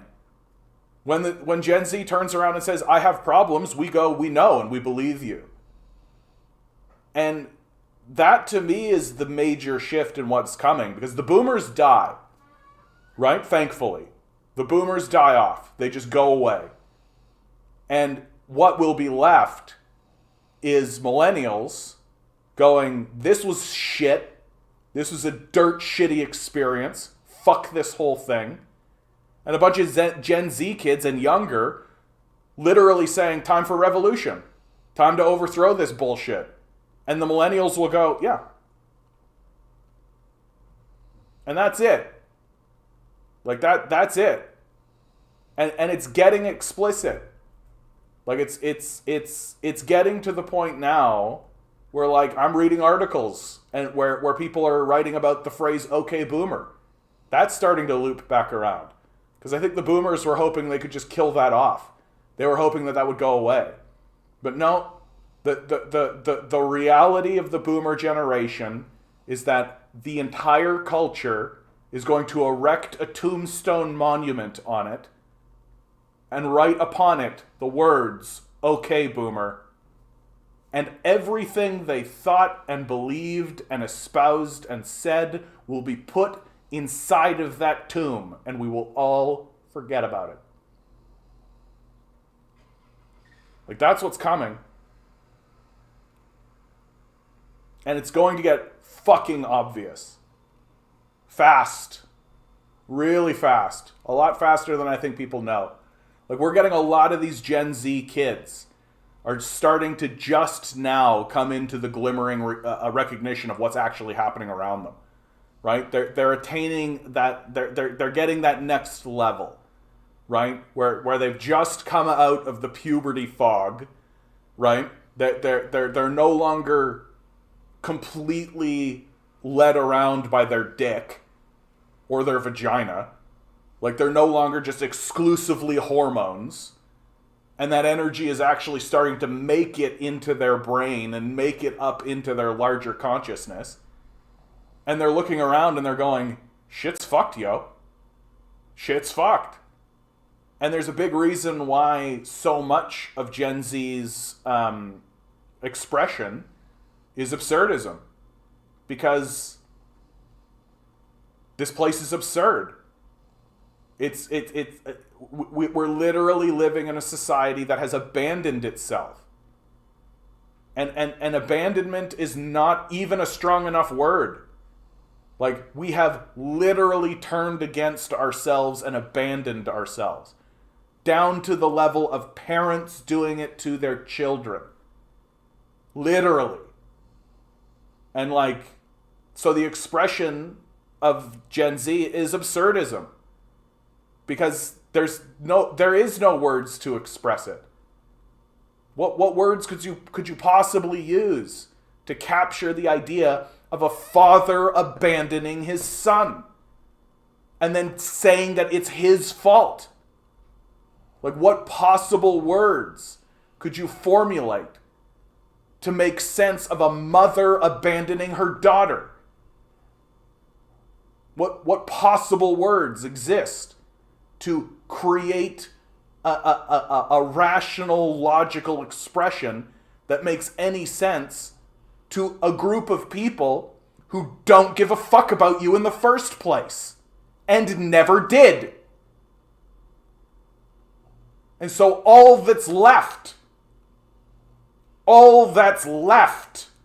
is okay boomer. Because they don't care what you think. They never cared what you thought. Their time is gone, and soon they will be too. And all that's left is for us to organize with each other how to overthrow the structures they created in order to enrich themselves from our work. That's it. And and it's very difficult for me to believe that anything else is going to happen. Simply by the force of momentum. Simply by the force of the demonic energy that was afflicted upon us. By a group of arrogant baby people. Like, bye-bye. There is no utopia. Humans are involved, right? So there's never going to be a utopia, right? It will never exist, is what I'm saying. It doesn't mean I support billionaires or oligarchs, but nobody's going to lay rail with no personal benefit unless they're a slave. But like, there is such a thing as I don't understand why, when I get into this conversation, that the personal benefit has to exclusively be a wage that you get paid by from a capitalist. Like, why wouldn't the benefit be, if we lay this rail, our community will get access to more goods? Like, why isn't that good? Like, if we put this physical rail down and we all come together as a community to lay this rail, then goods will come in that we will get. Like, I don't understand. Like, that sounds like, if somebody walked up to me and said, "Hey, John, I'm from the Central Organizing Force, and we want to put in, we want to build a teleportation machine, right? And we want to have this teleportation machine, and it's going to be 5-minute walk away from you. And if you get into the teleportation machine, it'll take you 1 billion miles away to another planet, to all sorts of planets all over the place, right? And it'll give us access to all of those resources and all these things that we can pull in, and it'll at the very least allow you to become an intergalactic explorer." Right? My first question is not what's the pay. Like, that the reason why we need to have pay structures is because the things we're doing are worthless. That you have to do that to incentivize people to do things that they don't want to do. And things that they know are harmful. You have to. Because they won't do it otherwise. And just because capitalism can't come up with an idea that's helpful, and then turn around and say to you, "Hey, we have this helpful idea that'll help everybody. We just need you to be involved in it. We need people to involve themselves in. Do you want to?" Right? Like, this idea that if everybody's needs were met, there would be literally no productive activity that happened, I just can't tolerate it. It just seems so beyond the pale. That, like, if everybody's shelter was taken care of, if everybody's food was taken care of, if everybody had all the free time in the world, yeah, there's going to be people who come through and say, like, "Hey, we have an idea for how to make the world cooler." Right? Come participate. I think you're going to get a lot of people who are going to go, "Fuck yeah, cool idea that makes the world better." And if the person stands up and says, "Hey, I've got a cool idea that makes the world better," and it doesn't, or it's a shitty idea, and people are going to go, "Nah, no thanks, I'm going to go do something else." Like, the idea that we have to force people to do things, I just find it to be kind of weird, frankly. Kind of weird and kind of odd. Like, if it wasn't for the fact that the capitalist system made the funeral service system super shitty, I'd probably be literally dealing with the dead right now. Right? Like, I was paid $1 over minimum to interact with dead bodies. Like, and I gotta tell you, I wasn't doing it for the pay. And in fact, if my food and shelter was taken care of, that's probably the type of work that I'd be focused on. Like, I find this idea that oh well, everything will rot and decay if people are free to live their lives and have food and shelter taken care of. Everything will just get so much worse. Really? Because things are going so bang up good right now. Like, I just find it to be odd, peculiar. I find it to be a very strange position. Like, will the society look the way it does now? Of course not, thankfully. It'll actually be good. People will actually do the things they think are valuable. They'll actually focus on the things that they think matter. They won't get chased out of industries because they represent a threat to the status of the ownership class. Like, there'll be less incentive for wage theft and for people stealing from you. Like, I just don't get it. It has to just be like a lack of imagination and an indoctrination into an idea that the only thing that people care about is, well, how much money do I make? Because in this society, how much money do you make is like saying, well, how much food do I get to eat? How much security do I get? How nice a place can I live in? Do I get food and shelter if I do it? Well, what happens if you say, no, you always get food and shelter? You always get food and shelter. There's just literally no such thing as not having food and shelter. That if you didn't have shelter, there's literally a place you can go. And the idea that there would be no one who would be interested in saying, oh, you don't have shelter? Well, we've got all the shelter. Let's take you to the shelter and give you the shelter. That there would be no one in the society who would be interested in doing that. Like, are you kidding me? I feel like all of human history is just laden with people who are interested in doing that kind of a work and doing that sort of stuff for free, for like no profit motive whatsoever. But we've just created this structure that just gets in the way of all of that and convinced ourselves that that's it. That's the only way to do it. And if you didn't have that, then no one would do anything. I just don't believe it. Like, it sounds so ideological. It just sounds like a religious cult thing to say. That this is the only way humanity can function. Like, false. Observably false.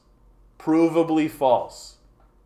Like, people do all kinds of things all the time, constantly, without a profit motive. Constantly. They just don't do things that are shitty on behalf of people they hate. Like, the system is that we have had food and shelter withheld from us. Well, what happens if we stop withholding that? And will it be perfect? Obviously not. And will it be likely that you'll need some kind of an organization who is just like, okay, well, we do need this thing to be done, and so let's like you got to clean your dishes, right? And on a societal level, that means that probably people are going to have to volunteer parts of their time or give parts of their time to a structure or a system in order to wash society's dishes, right? Oh no. Like, oh no. And just like the profit motive seems so like, yeah, after 8 hours of manual work, I'm just beat. Yeah. In all fairness, I don't think losers should die. I mean, like, there's just no such thing as a loser. Like, it's not a game we're playing.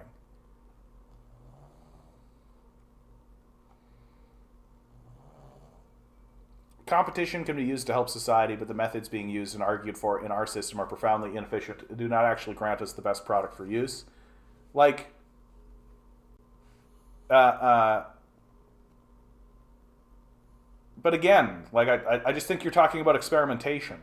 Like I just don't think you're talking about competition. That like it's very similar to that kind of like, oh no, this isn't capitalism, this is crony capitalism, right? And I end up saying no. This is capitalism. This is how it works, right? I just feel like I'm having the same conversation with this competition idea. That when we actually get talking about, okay, well, what do you mean about competition? What do you expect to see? What do you think? And you're trying to extract the negative elements of competition and say, no, that's not the kind of competition I'm talking about. That's not the kind of competition I'm talking about. Well, eventually you distill the very nature of what the word competition means. And I've got to tell you, I don't think you're talking about competition. I think you're talking about experimentation. That's what you're talking about. That you're not talking about two forces coming together and fighting and a winner being declared. You're talking about an organization doing many different ideas and seeing which ones work. So the word you're looking for is not competition, it's experimentation. And that's the word that I think we should start using instead. And when somebody starts talking about competition, we should start talking about experimentation. Because I'm pro experimentation for sure. Let's do an array of thoughts and ideas, and let's do a plan here, an idea here, an idea here. Like, they do this in China. The Communist Party does this in China. They run experiments, right? They've got a population of 1.4 billion people. So if they want to do an experiment with 1 million people, that's like a city block, right? So they just run an economic experiment, see how it went, right? See if the people liked it, see what the feedback was, and then bring it back, take a look at it, right? And you could say that, like, okay, well, this idea and this idea, so these things are competing with one another for which idea is best, if you like. But that's just saying that, like, one idea is better than the other. Right? It's not a competition of forces. You're not creating institutions to fight against one another. You're running experiments as a collective.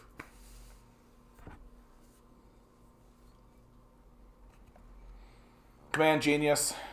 John, I honestly feel communism has ruined my life. Most of my friends hate me due to my communist beliefs. Could you give me more faith? Yeah, welcome to the club, bud. That's all. Fascism is a very popular ideology. And more we're seeing it's the prevailing ideology of the society. That people like fascism. And so if you want to stand up and say, I'm against fascism, then you're not going to be popular. Like, I really hate to break it to you, bud. It's not a popularity contest. Like, it pays to remember that the story of Christ involves his crucifixion. He didn't walk around saying, be nice to one another, feed the homeless, give your money to the poor, and then got elected to be the leader of the country. Like, he walked around saying that kind of shit and got crucified for it. It really pays to remember that communists who manage to seize power often get assassinated. It pays to remember that people who actually stand up and say, hey, maybe people should have food and shelter, often get killed for it, arrested for it, disappeared for it. Like, that's the history of communism. So you're just being confronted by the hard reality of what it means to believe that people should be nicer to one another. Is that you're finding out that the reason why we need to say that is because you live in a shithole society full of fascists. Like, if everybody was being nice to one another, we wouldn't have to say it.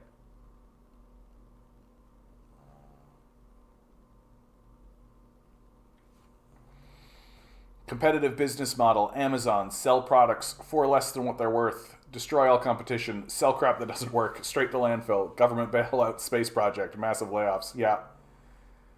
Like, build things to break. Planned obsolescence, to me, is just like the most offensive shit I've ever seen in my life. Literally building something so it breaks on purpose. Like, yeah, America doesn't let Canada develop advanced industries. Well, I don't even think it's I don't even think it's America. Like, I had put this up, but I didn't even comment on it, right? How Canada's fallen behind in the global race for advanced industries. Like, it doesn't take a genius to figure this out. That the system of capital prevents advancement. that this whole narrative of like, oh, capitalism innovates. Like, no. What capitalism innovates is new ways to withhold advancement. Right? Like, the whole ethos is as simple as this. That if the government stands up, or if any organization stands up and says, our goal is to run a line from Montreal to Toronto, a high-speed rail, Montreal to Toronto, well, what are the capitalists going to do? Do you think they're just going to be like, that sounds like a great idea. We should all get together and try to make that happen for the betterment of our society? No, they're psychos. So what are they actually going to do? They're going to buy up all that land, and they're going to jack the price up by 10 times. And because they own the politician who made the statement in the first place, the politician isn't going to go, shut up, fuck you, get out of here. No, the politician is instead going to go, well, 10 times the price? That's pretty expensive, you know. I don't know, you guys. And he's going to turn to the base and be like, so that project that we already have spent $1 billion on? Yeah, now it's $10 billion. And then they fight and they go back and forth and the populace cries about it and whines about it. And the project either falls apart or you spend 10 times the amount to get it done and it takes 10 times the amount of time. Like, some of the shit that happens in China, the speed that they build it at, like, we would never accomplish that here. And we can't. We literally can't. Because we have built in a system of accommodating worthless middlemen whose entire idea is, how do I make more money for myself? Like, and we're constantly accommodating these worthless parasites. And that's how it works across the board. So, oh, we want to build a factory here in this place. Well, how do I get involved and make it 10 times the price and make it so the project falls apart? Right? And if you take a look at a lot of these guys, the vulture capitalists especially, these guys are walking around trying to make it fail. Because that's how they make money. Right? So, oh, you want to do this kind of thing? Well, I'm going to do this, undercut it, it'll drop your stock prices, and then I'll make a bunch of money. That's like Mitt Romney did that. That's how Mitt Romney made his money. Like, the system of capital is designed to destroy itself. On purpose. And so, of course we're falling behind. Like, of course we're falling behind. Because while we're dickering and accommodating these overt psychopaths who use all of the money they extract from us to buy an island to have sex with children on it, like, there's another country where they go, we should experiment with fusion. You're right. Let's put a bunch of people in a room and have them experiment with fusion. And if a capitalist says, can I get involved? They go, no, and move on. It turns out that if you stop accommodating psychopaths and just do it, no profit motive required, you do it. You just fucking do it. And that the people who are involved in it are going to do it really well. Why? Because they want to. Because they're looking at it and going, cool idea. Yeah, oh, fusion reactor? Fuck yeah. Oh, you mean I get to get my university paid for, get a PhD in the field paid for, and then go work in the thing that I got trained to work at and make breakthroughs to advance not just my civilization but humanity itself? Sign me up. And at no point do I ever have to look at a capitalist who goes, yeah, well, we're going to make that break in 2 years. Yeah, we're falling behind. Yeah, we're falling behind. Because we're doing it on purpose and we're doing it to ourselves. Like, there's no other way to describe it at this point. We're trying to fail. Because we keep accommodating the absolute worst people in the society. Just these parasitic losers. Chris Smalls, Amazon union organizer, seems like he's not being bought, so good for him. I mean, if it comes down to it, they'll just shoot him. Like, let's be real. Yeah, they want slaves again. Yeah. I had a different experience. They're doing that to Gen Z, at least mine are. Oh, yeah. I mean, Sounds like you're in a real pickle, Command Genius. I gotta tell you. What state do you live in, if you don't mind me asking? You don't need to answer that, bud. You don't need to answer that. But if you feel comfortable, I don't want to pinpoint it. But if you feel comfortable, what state do you live in? I'm sure as hell I'm not telling my kid to work his ass off so some boss could buy a Lamborghini for their fail son, yeah? Not a single wrinkle can be seen on the brains of capitalists. Yeah, we bared witness to the mass enslavement of multiple generations so the oldest could live on a mountain of comfort. Like, and and what's annoying is this boomer belief that, like, it was my hard work that did it. Like, sure, I'm not trying to say that boomers don't work hard. Like, my father worked hard, without a doubt. No doubt there, right? But he worked hard at an enterprise that his dad got him involved in. And his dad was able to get involved in that enterprise because of something that his dad gave him free land.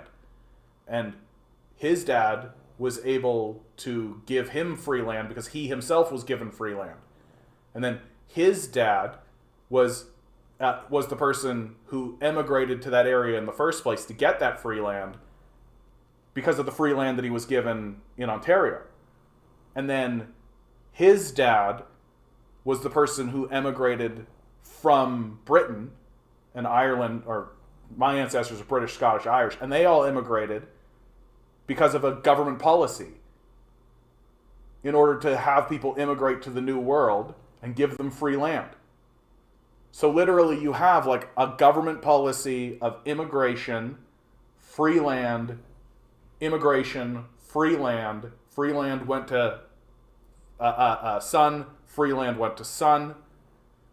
That son built a business. That son inherited that business. That's the boomer. I did it all myself. Shut up. Like, shut up. Incidentally, that narrative that I just told you, also Jordan Peterson's narrative. Right? All of these fucking boomers, all of the narratives, the narrative of the straight white male Canadian is my dad was given free land by the government and now I'm standing here telling you government handouts are bad. Get completely fucked.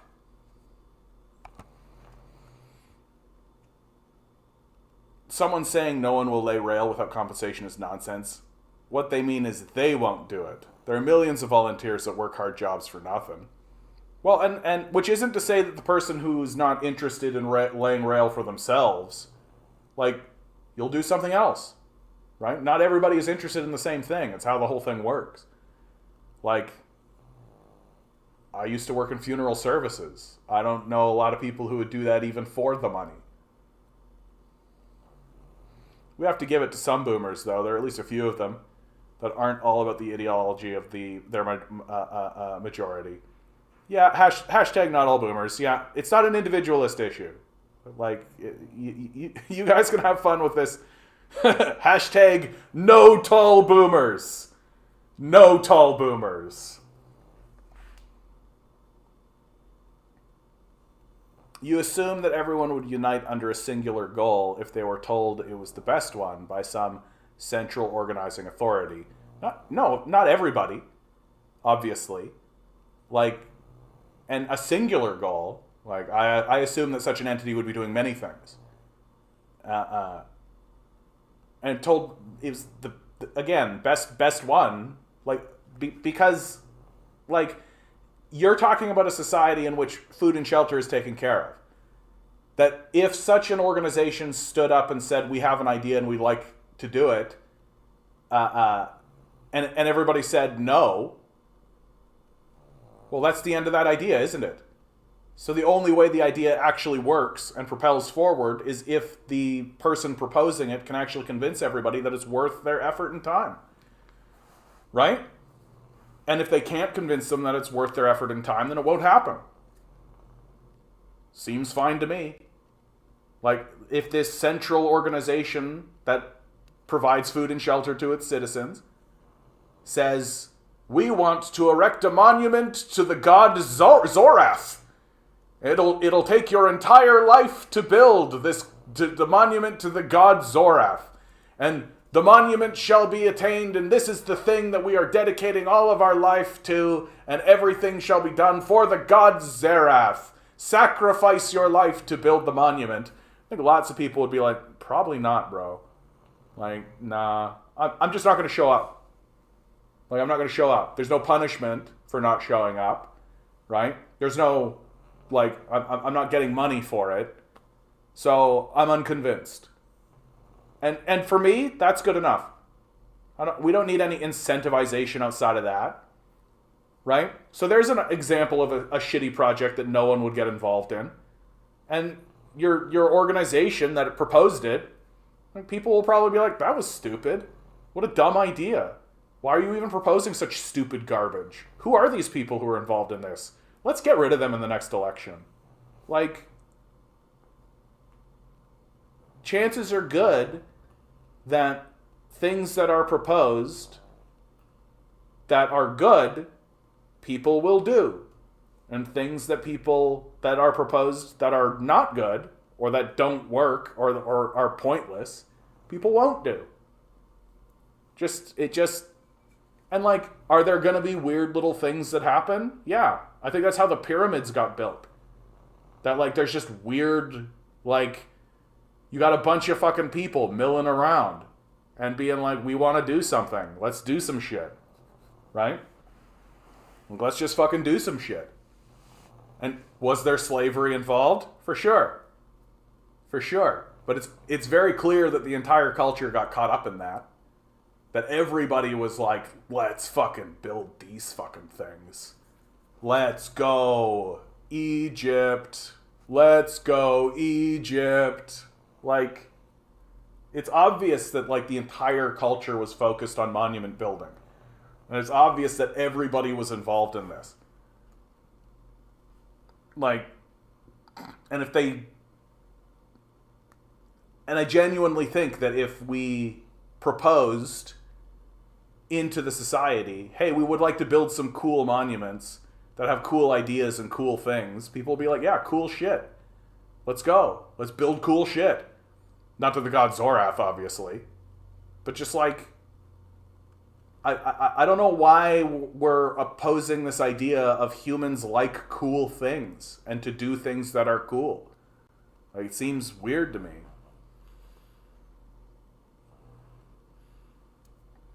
Generation Y me, yeah, I know. Look, it's not I'm not individualizing this issue.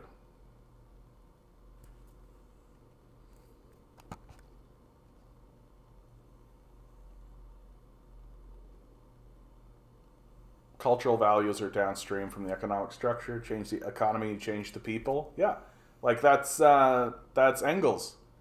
Engels said,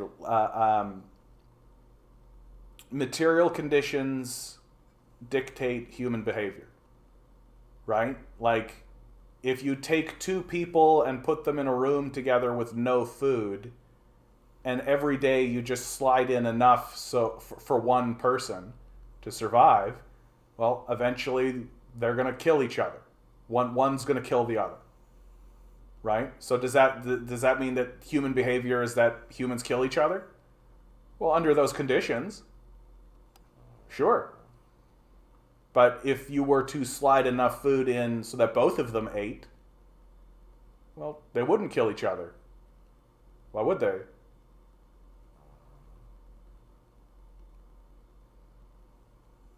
That's what happens every single day with the current government, except it's not for the best option for the majority of people. Yeah, threat of violence or a dungeon.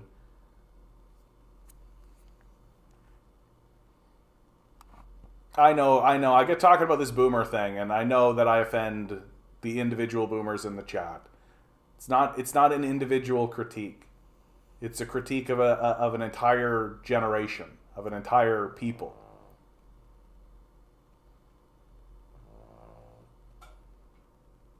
If all my needs were met, I would still be a janitor. I would just be doing it 30 hours a week instead of the 48 hours a week. Yeah. I would also continue my job if my needs were met. I'd just have more time for art and parenting too.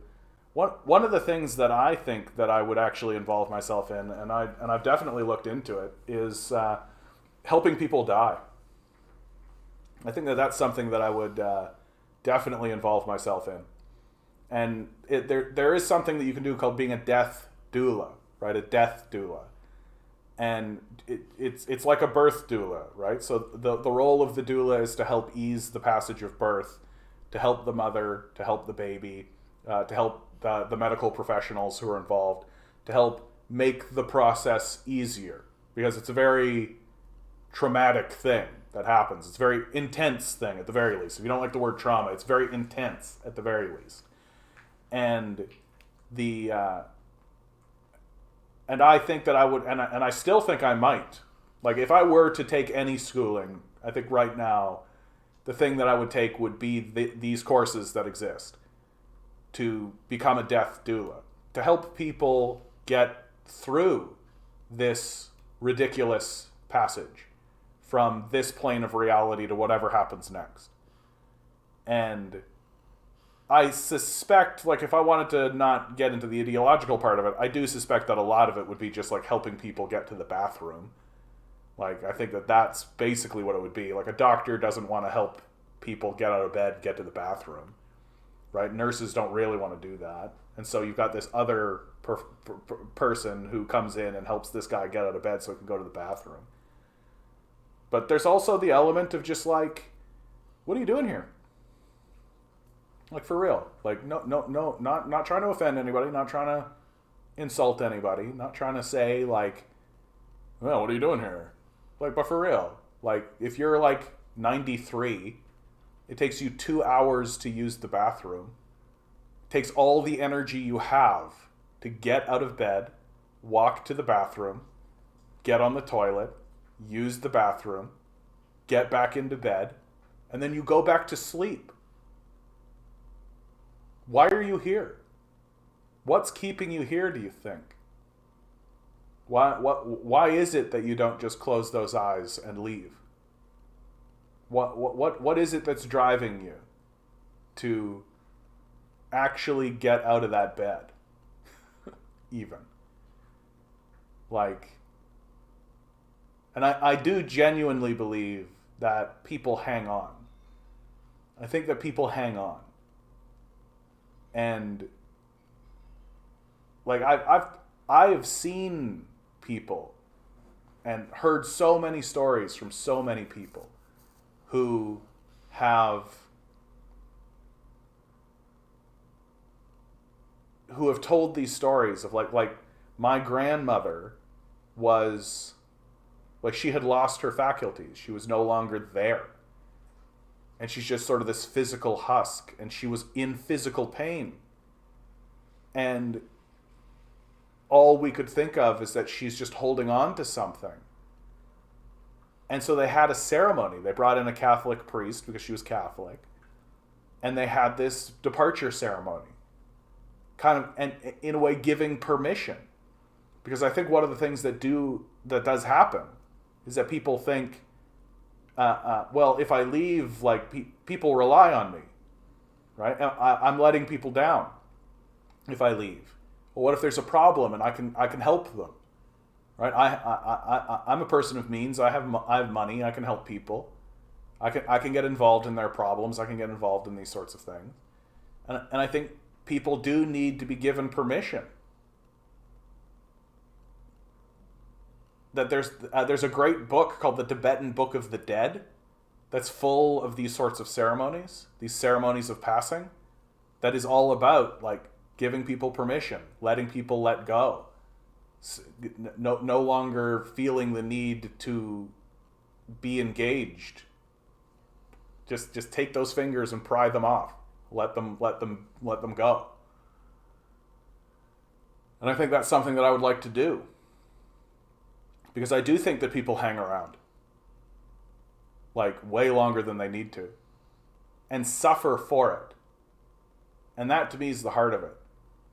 Like, I remember walking into some of these facilities, some of these old age facilities, and some of the people who are there,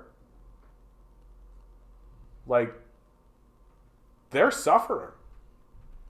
Like it's true suffering what they're experiencing. And I, I I I couldn't help but ask myself, why? Why do they feel that they must go through this? Why do they feel that they need to be experiencing that? And if I were to, like, if my food and shelter were taken care of, and everything was completely fine, I think that's the kind of thing that I would get involved in. I would get involved in talking to people as they were about to die, helping them make that passage from this plane to the next, and then dealing with the body. And when I was doing that work, I think back on that kind of work that I was doing, it was very respectable work. And you would tell people that that's what you were involved in, and there was like a holy reverence that came down upon people when you told them about this kind of thing. And and I'll admit that I quite liked that. But at the end of the day, like, the funeral home system here in Ontario is corrupt. It's mainly run by families in like a mafia structure. The laws that exist are the same laws that have existed since like the 12th century. And the only time they've ever modified them is to make them more corrupt. And some of the owners are literal thieves. So, no, I'm not gonna work for thieves. Like, so it's a very clear example in my mind of just capitalism making the society worse. Down to the level of how we deal with our dead, and how we deal with people who are transitioning from life to death. Because how we deal with people who are transitioning from life to death is we put them in a corner and ignore them, and then basically throw their body in a fire.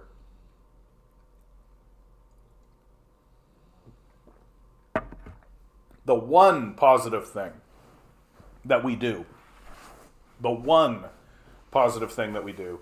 is that there's a law that says every 10th burial is a state burial. So the state ends up with bodies, right? Homeless people die in the streets. Just random shit happens, right? So the state just ends up with bodies, right? The city morgue. I could drive you to the city morgue. And the arrangement is that if you want to function as a funeral home, every 10th burial is a state burial. You're going to take this person who died and you're going to bury them. And I thought that was quite civilized. Like, oh, you want to be a private run institution, all that kind of stuff. Well, we have an issue. and it's a very basic one. Right? I rather like that because it infuses a little the most modicum smidgen of decency and dignity into the system. That the solution that the state came up with wasn't just dig a hole and throw them all in. It was, no, these people deserve a proper burial, or at least a cremation, which I think is just as good. And they deserve a proper ceremony. That every person in this society, when they die, gets a proper ceremony. Even if it's small, even if it's swift, even if no one shows up, someone takes the remains, says a little prayer, and puts them somewhere. That's good enough.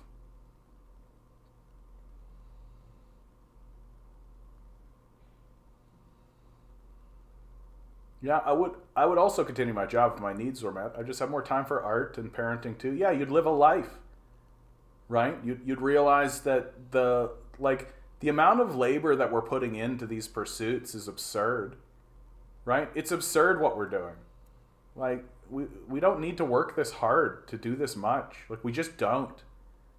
Like, and it seems to me like this idea of competition just means that you have, like, instead of having one restaurant that serves the needs of the community, you have six.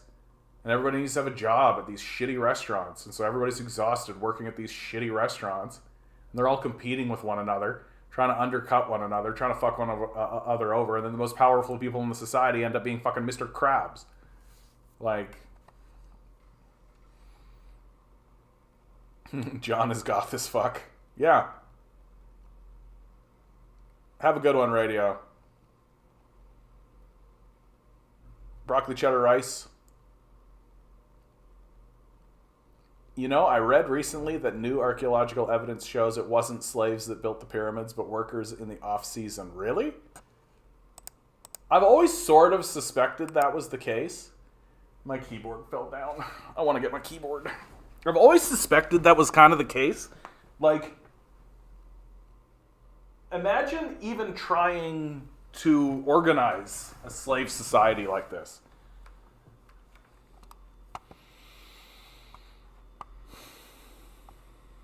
It's human nature to cough, says the man in the smoke-filled room. Conton, that's brilliant. That's great. That's a great turn of phrase. Bro, goddamn, John, you're a grim mug. Bud, have you not been tuning in, dude? Like, I'm always connected. I'm always connected. Like, you're worried about your transmission. That's great. You be worried about your transmission. Some of us are always connected. The Egypt were the pyramids built by slaves. Here we go. Very first thing. There is a consensus among Egyptologists that the Great Pyramids were not built by slaves. Rather, it was farmers who built the pyramid during flooding, when they could not work their land.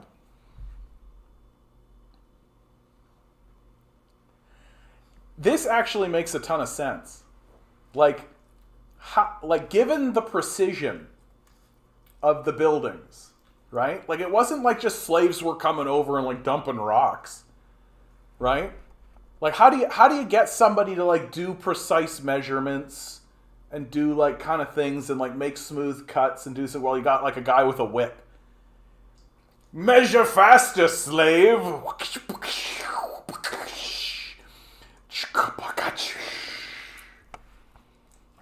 Cool fact.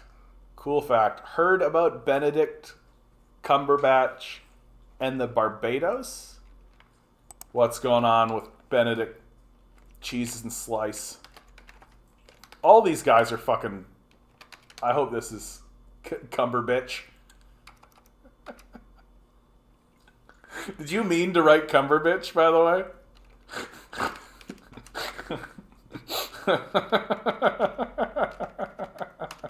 Benedict Cumberbatch.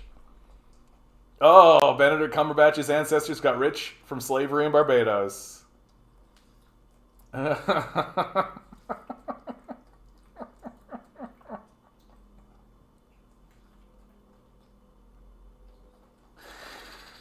Bootstrap. You gotta bootstrap yourself, kids.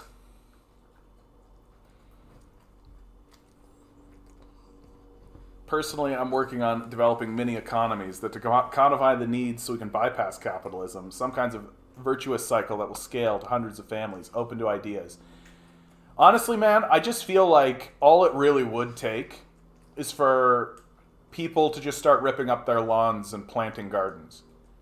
That if people just planted gardens, and if there were like a couple of people in each neighborhood whose job it was to actually go house to house and take care of these gardens, I think that would be like a big part of it. And then the second thing is to just hang all the landlords. For real, though, some people do stick around for a long time. Still pretty sad to see them go, though. I deadass thought John wanted to mercy kill sick people. No, Conton. No. I'm not into the maid thing. Although, like, the medical, like, I I am not a fundamentalist on a lot of things, but I think I'm pretty close to it on this, which is that if whatever a person wants to do to themselves, that's fine by me, right? Like, so if you want to, like, transition from a man to a woman, great.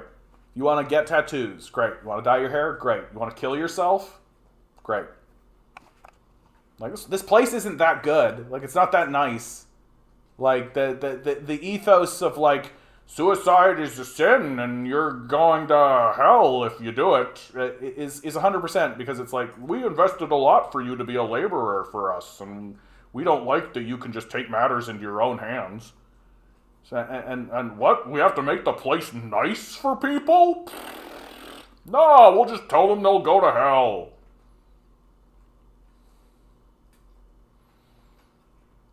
I worked for a while in an old folks' home. I had one lady ask me to put her out of her misery and give her an overdose of her meds. Yeah, I've heard that story again and again, and I got to tell you, I'm completely fine with that.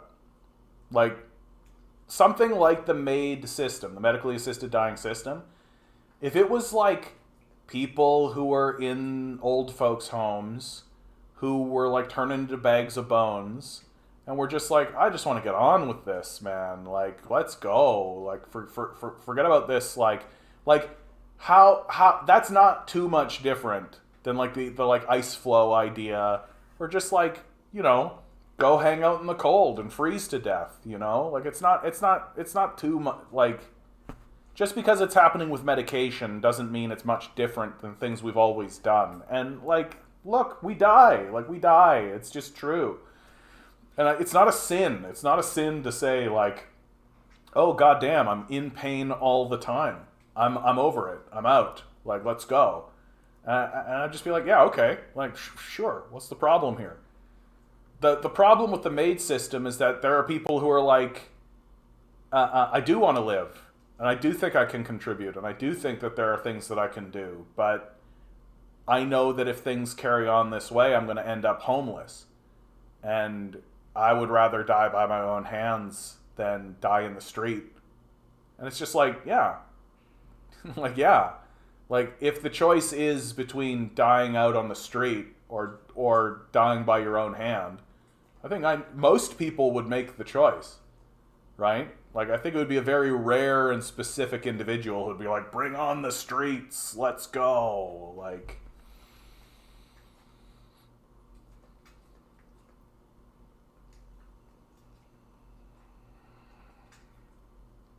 don't have a landscaping service, offer a garden keeping service. Why does it seem all celebrities come from a rich family? Because you've got to be rich.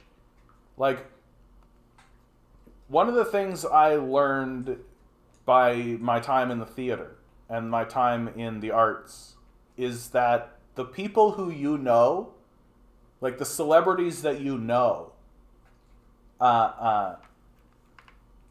they didn't pop up out of like a meritocracy system. They didn't like show up somewhere and were just like, hey, I auditioned, and people looked at them and went, I like the cut of your jib, kid, right?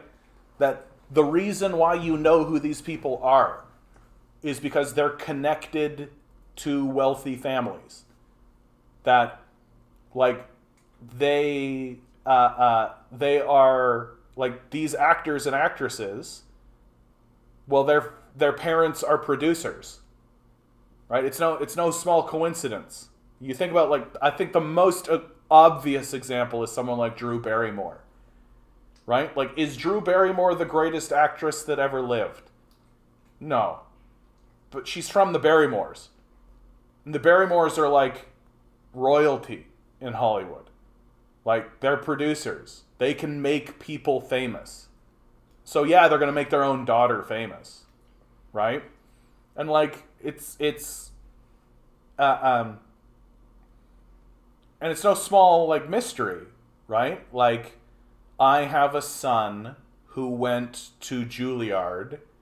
I am a millionaire. I would like my son to use his. I don't want my son to be a loser, right? Who fails and goes to work at McDonald's or something. So I'm going to help produce a movie for him to be in, right? Like, and one of the things I really, really learned pretty early on is that if you're not already doing movies or film or television or magazines or something, if you're not already getting on film as a kid, and I'm talking like 12, if you're not already doing that at the age of 12, then it's not going to happen. Like, it's really not going to happen. That when you look at, like, maybe there's an actor that you know and you go like, oh, I know him for this thing. Right? Someone like Brad Pitt. Brad Pitt's a great example. Right? Like, Brad Pitt's first, like, big movie role was, oh, come on, the two women over the Thelma and Louise. That was his first, like, movie role. But he had been in magazines as a model for years before that. And he literally was getting shot and being put into magazines as a model as a kid. Right? Like, if you're not doing commercials, if you're not involved in that industry as a kid, or if your parents are not big producers or wealthy so wealthy that they might as well become producers, like Jeff Bezos has become a producer, right? What are they doing with Amazon? Like, what is happening there? They're doing all this Lord of the Rings garbage, right? And he could just do that because he's got so much money, so he might as well. But if you're not already involved in that as a kid, then it's over. And if you don't know somebody who can get you involved in that, if you are thinking to yourself, I'm going to go to school and I'll learn how to do it, and then I'll get attached to this, I'll get an agent and all that. No, you won't. Just know you won't. I know very excellent actors. I know excellent writers. I know people who are experts, masters even, in their craft. And they work at, like, Denny's or something. Like, it's not what you know, it's who you know. And especially in this society where we denigrate and shit on the arts across the board. Like, we despise the arts in this culture. I believe in tenant supremacy, landlords out, for sure. God damn it, you made me fucking die of laughter so hard I hit the phone and lagged behind on the live. My son calls landlords land bastards, yeah. Gardens, yeah, cool, amazing. Then hang the landlords, best punchline. Have you seen The Ballad of Narayama? No. Arnie Hammer is the best example of entertainment that isn't a meritocracy. The Rings of Power series isn't Tolkien, it's more like fan fiction. Yeah, that's sort of my opinion of it. I didn't actually watch it. Okay, hold on. I gotta use the bathroom, guys. I gotta use the bathroom. Sorry, be right back. Ugh.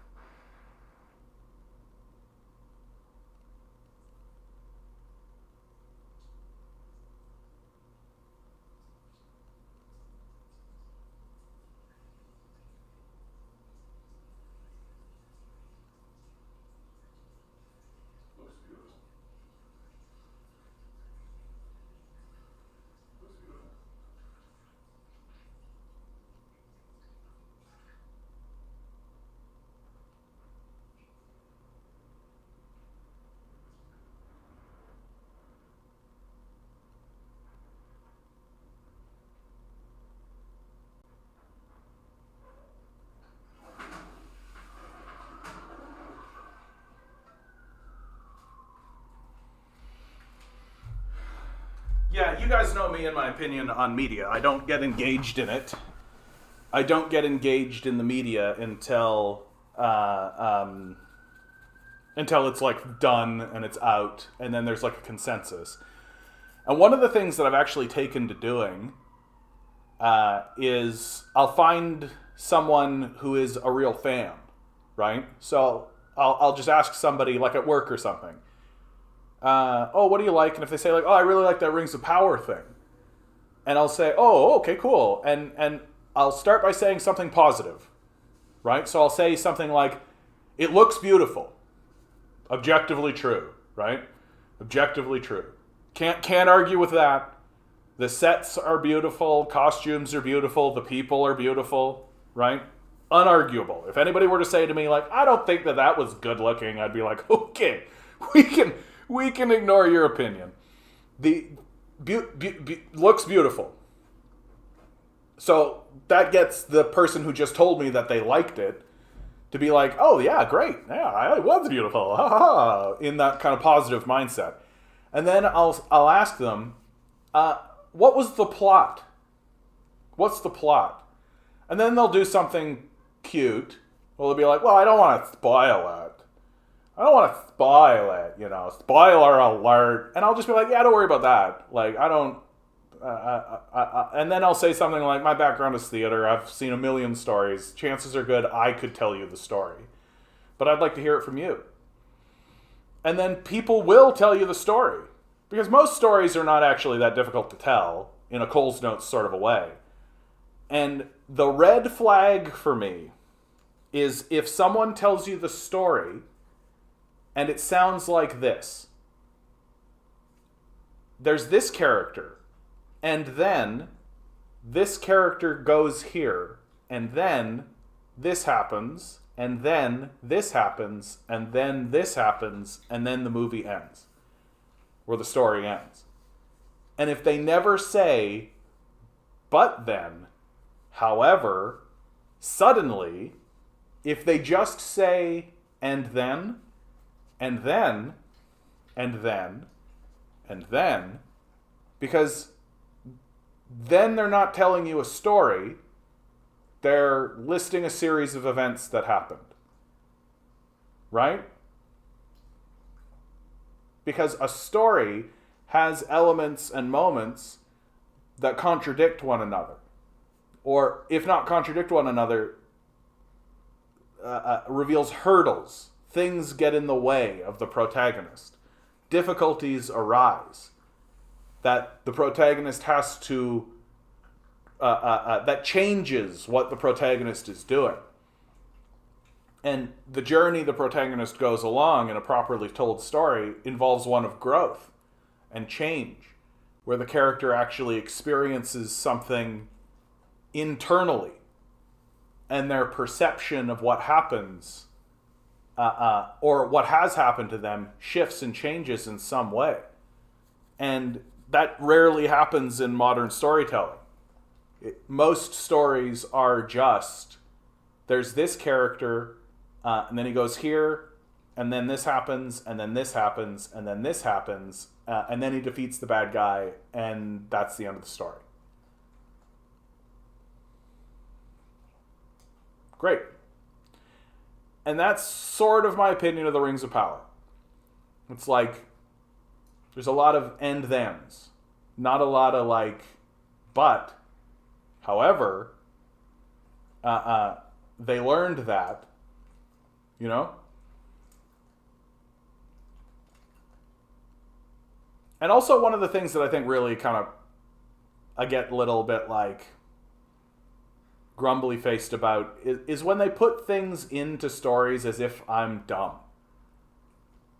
Like they introduce Gandalf. And we're all supposed to be like, that's someone other than Gandalf. It's obviously Gandalf. But they're playing it like it's not Gandalf. And everybody I've talked to about this says that that's what happens. That they introduce this character who is obviously Gandalf, but they're kind of playing it like he's not. And it's just like, why?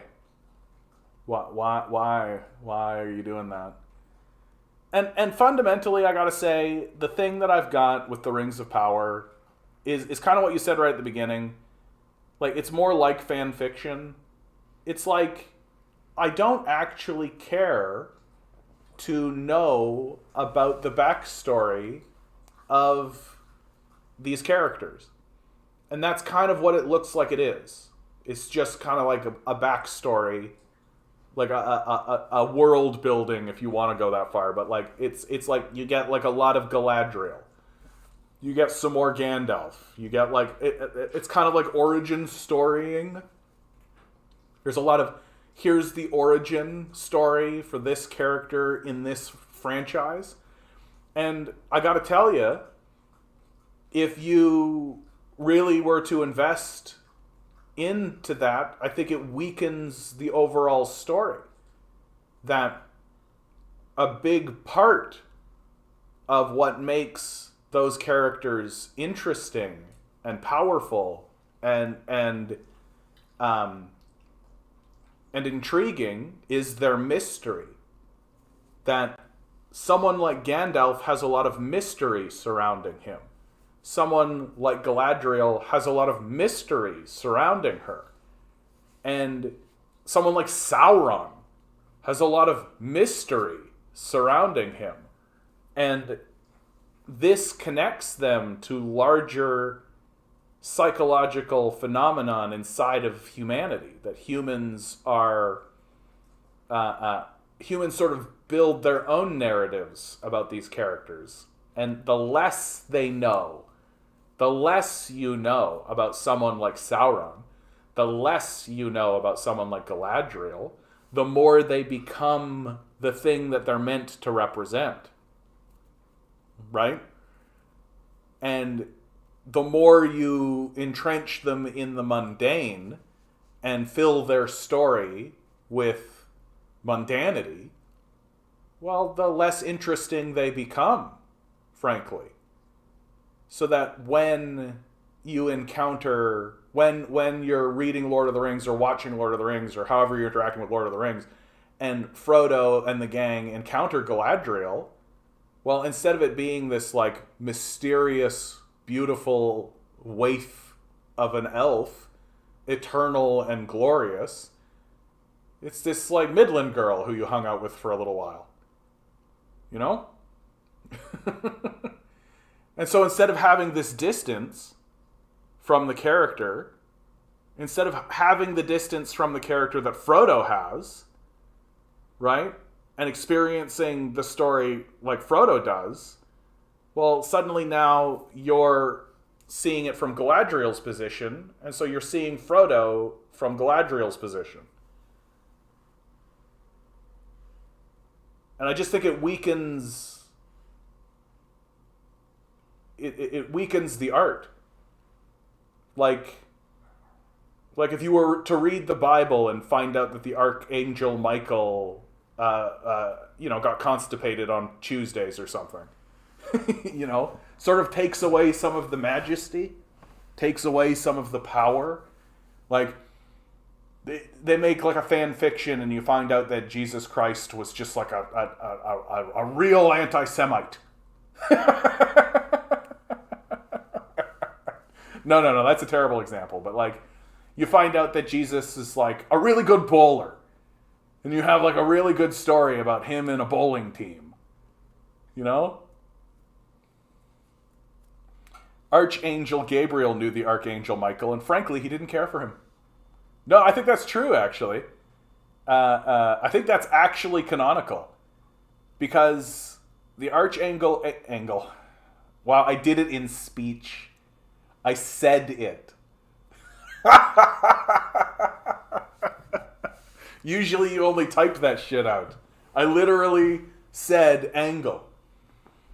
Yeah, because the Archangel Michael is essentially the angel of war, right? Like, when God needs to go to war, Michael's the guy.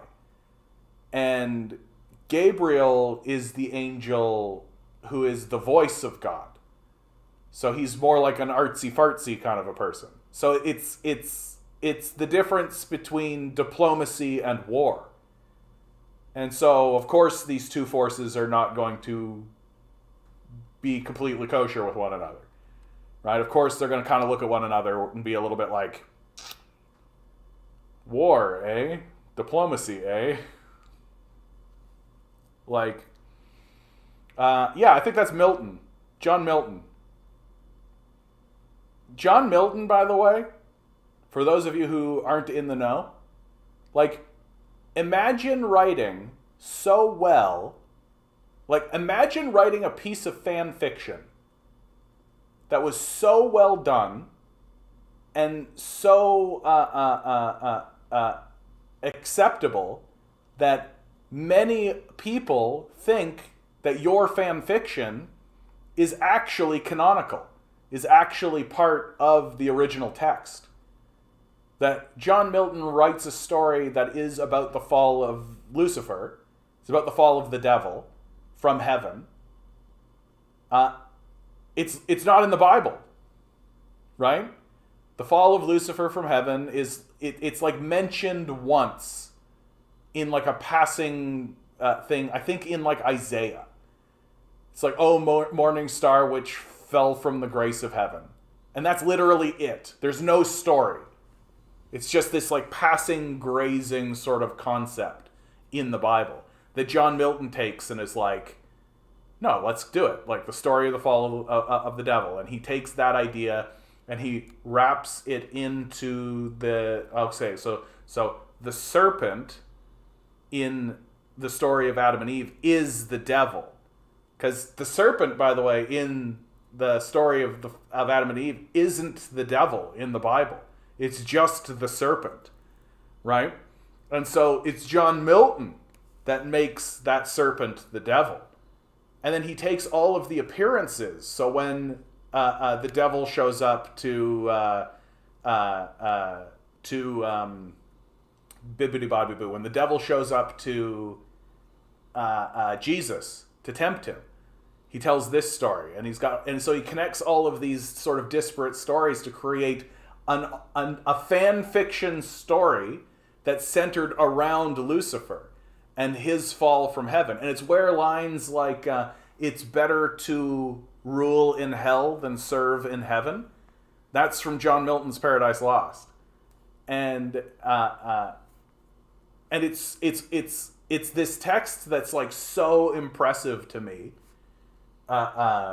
because many people think that story is from the Bible and that these stories are biblical stories, that you could open up the Bible and read it and see that story, and it's not true. John Milton wrote it.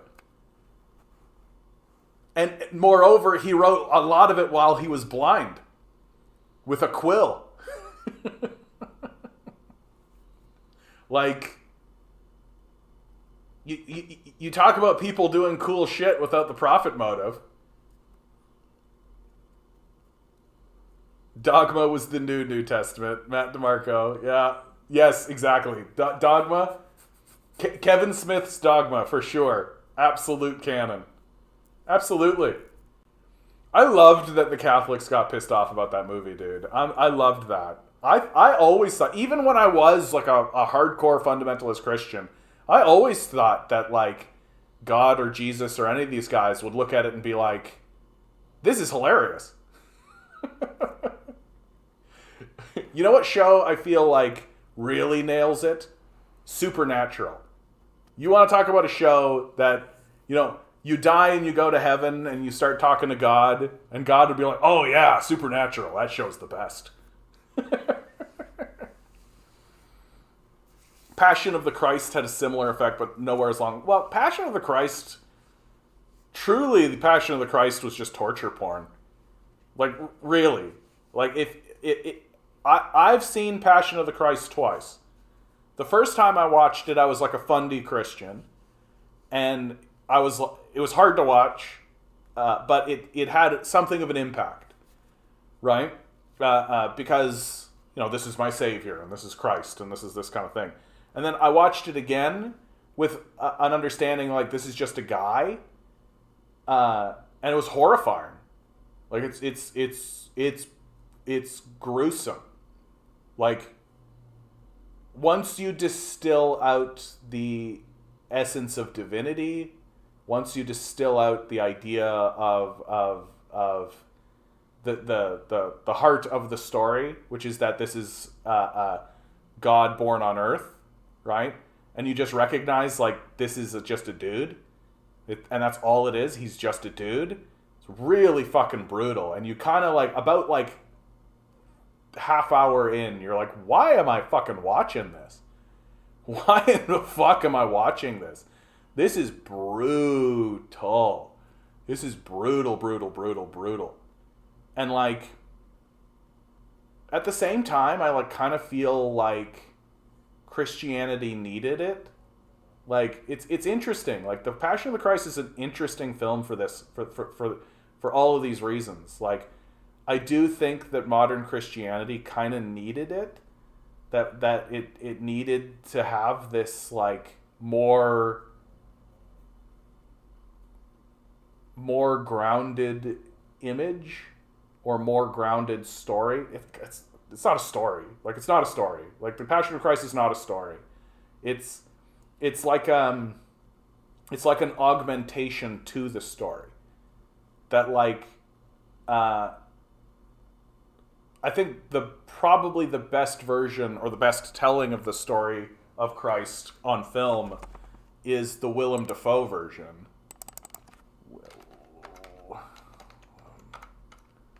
Dafoe, Jesus. Yeah, The Last Temptation of Christ. I don't know why I blanked on that. Like, the Last Temptation of Christ, I think, is probably, yeah, Martin Scorsese. It's if you're looking for like the Christ story and the Christ narrative, this is the one. It's been a long time since I've seen it, but like, they just Scorsese just fucking tells the story. Like, no bullshit. Like, no nonsense. Carpenter, torn between his desires for God's plan. His friend Judas Iscariot sent to kill him. Yeah, starts preaching, saving the prostitute. After performing miracles on the cross, near the end of his life. Like,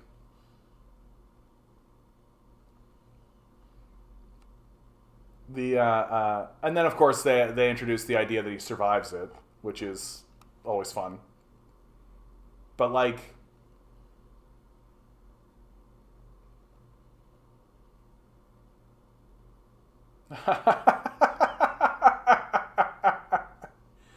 Contin, you're fucking right, dude. I'm sorry. I recant. I totally recant. Jesus Christ Superstar, without a doubt. Without a fucking doubt. Jesus Christ Superstar. Yeah. Jesus Christ Superstar. Love never dies. What? Oh, did you not know about Jesus Christ Superstar?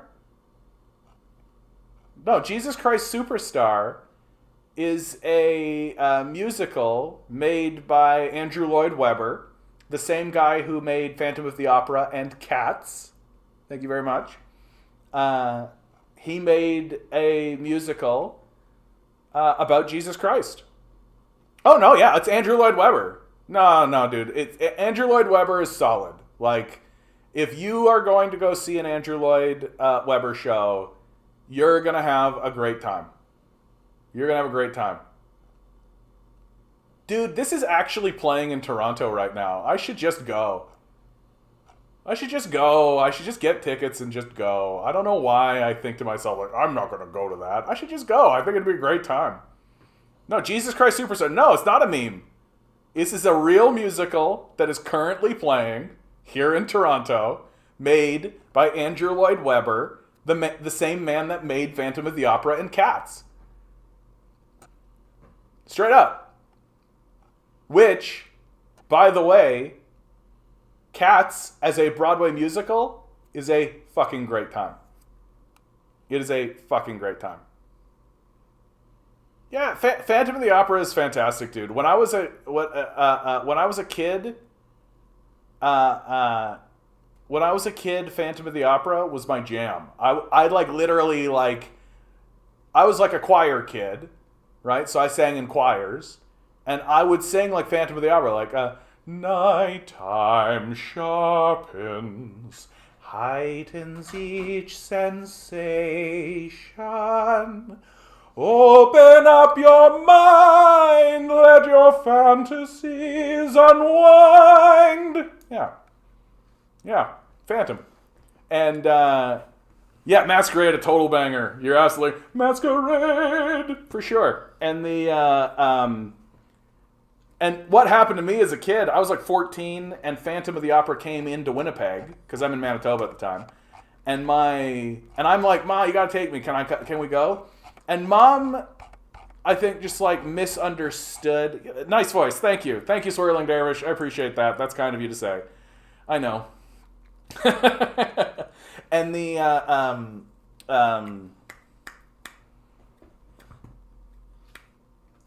and at 14, and my mom kind of misunderstood what was going on. She sort of thought that it was going to be like, oh, well, this will be back in and this will be fine, right? So it's like, she just didn't take me, thinking like, we'll just go another time. What's the big deal, right? And so I missed it as a kid, and I kind of like was always a bit sulky about it. You know, you're a teenager, right? And then like 10 years later, so by this point I've like moved to Toronto. I'm gone and all that kind of stuff. And then so 10 years later, I like come back to Manitoba to visit, and I'm there. I'm like looking around. I'm like, oh, Phantom's in town. Isn't that interesting? And Mom pulls out 2 tickets. She says, yes, it is. And so I went and saw Phantom of the Opera. And when I watched it, I was like, yeah, this is awesome. Like, I knew all the music. I knew all that kind of stuff.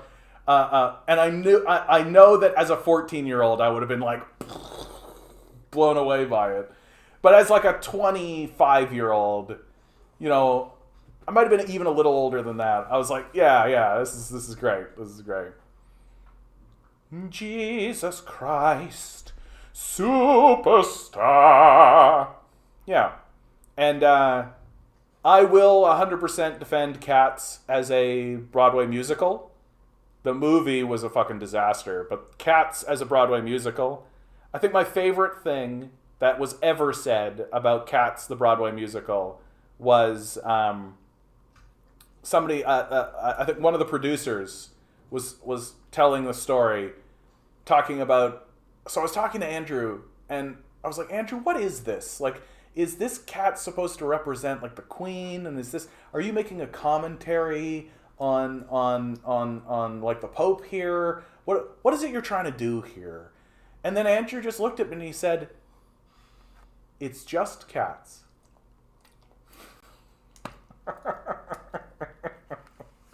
And then once you get yourself in that mindset where it's just cats, like, don't worry about it. Don't fucking worry about it. You come and you just watch people be cats for a bit. It's fine. Although I definitely, when I was like a teenage boy and my sister was big into cats, I was just like, because it's obligatory. Whatever your sister likes, you must be opposed to. That's the teenage boy rules. You can't, if your sister loves, let's say, Hanson, you must be against Hanson at all possible moments. And if your sister loves the Jonas Brothers, and the Jonas Brothers are a plague on this society, they must be stopped.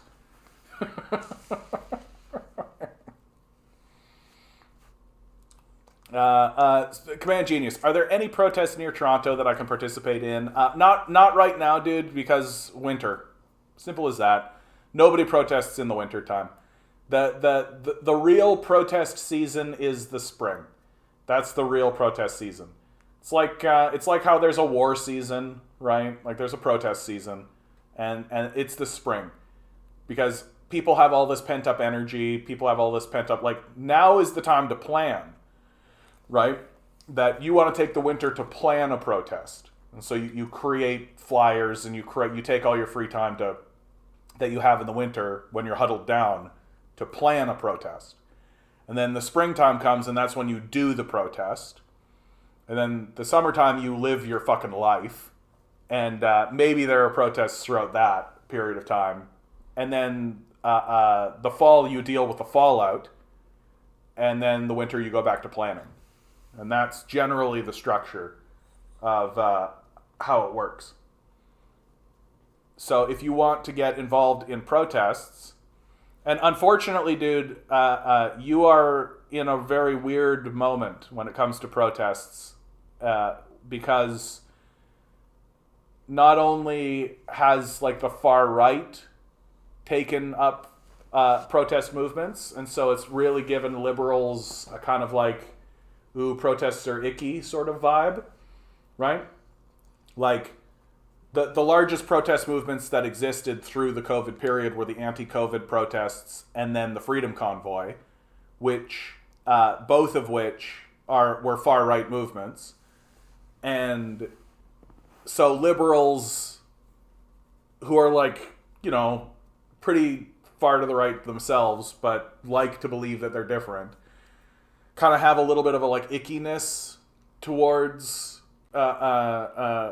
these movements, and so if you, as someone who's on the left, try to get protests going and try to be more involved in protests, like they might be like, okay, good for you, but they don't show up, right? And then on top of that, governments across the Western world are starting to become more heavy-handed against protest movements. Like Justin Trudeau's enactment of the Emergencies Act against the Freedom Convoy is one of the most draconian acts that has happened in Canada in the modern era. And but what's happening in the UK is the real sign of things to come, right? What's happening in the UK is the real sign of what's to come. That they are literally banning protest across the UK. Not only are they banning protest, they're passing legislation that will make it so that if you have been at a protest within the last 5 years, they can kick in your door and cause you problems. And that this legislation, like, it's being widely repudiated across the Western world. But I mean, that's what you get when you get a Goldman Sachs executive as your prime minister, and it is killing protest movements like Extinction Rebellion, which is a fairly well established protest movement, at least across Europe. In Canada, it has its own history, but they are literally saying they're not going to do protests anymore, because if they do protest, they go to jail. And that's the legislation that's getting passed. And so this idea that, like, democracy rules in the West, yeah, that's cute. What a cute idea that is. And if you want to get involved in protests, just keep tuning in. I report on the protests that I find out about. The major issue that I think protest movements have generally is that it's difficult to get the word out. And what always happens with protest movements, I've talked to lots of organizers, and it's the same story over and over again, is that you organize a protest, nobody shows up. You organize a protest, a couple of people show up. You organize a protest, nobody shows up. You organize a protest, 10,000 people come. And I'll say, like, so what was different this time? And they go, we don't know. We just kept doing it. And it really is this simple. And this is something that you can do for yourself, Command Genius. At your age, now's a great time to start doing this kind of thing. Make a flyer. Set a date. Right? So, like, August 1st. Or April 1st. April 2nd. To get away from the April Fool's Day stuff. Right? Pick a date. If you're smart, you'll pick a date that's good. Right? Tell your friends. Tell people who you think will actually come. Right? Pick a location. Make a flyer. Go around your neighborhood. Go around places you think people will see it and be interested. Hang the flyer up. And then be there at that time, at that place, with a megaphone. There you go. You've done it. You have a protest. It's legal to do. The police will tell you otherwise. Fuck them. They don't even know the law. You can literally shut down streets in Canada. I personally have shut down streets with 5 people. So if you have yourself and 4 other people that are willing to do it, you can shut down a street. I recommend getting a big ass sign, not just a stick with a piece of paper, but like a banner sign. You can do it if you like. There's no reason you can't. Like, the only reason people tell people you can't do it is because they don't want you to. Of course you can do this. I've done it. If I can do it, you can do it. And an organization to get involved with, Command Genius, if you want it to be more connected to groups that might actually show up to these sorts of things, in the description is an organization called Socialist Action. Socialistaction.ca is their website. I'll take you straight to it. Socialistaction.ca. Here they are. Socialistaction.ca.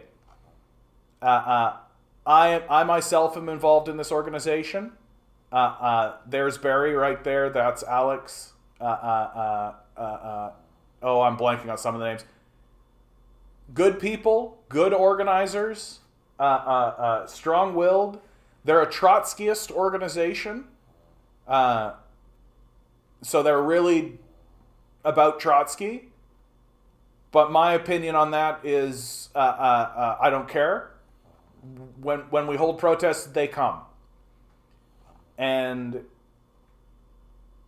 if you want to, as you can see, right, there's their sign, right, as you can see. Yep. But that's okay. That's okay.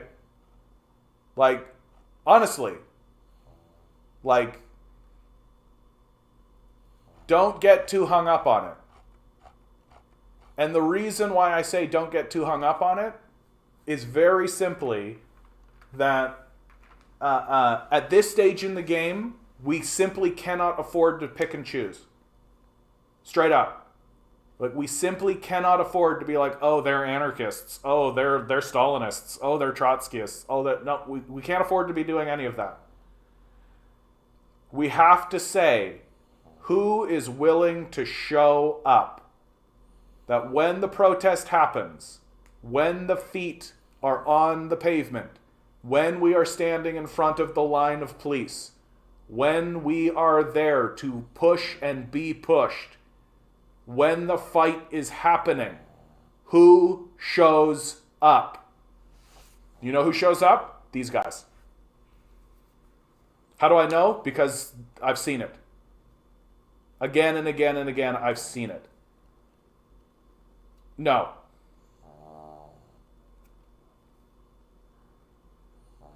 And I actually have to tell you, Command Genius, that if you started showing up at protests at your age, and if you brought a friend, we would love that.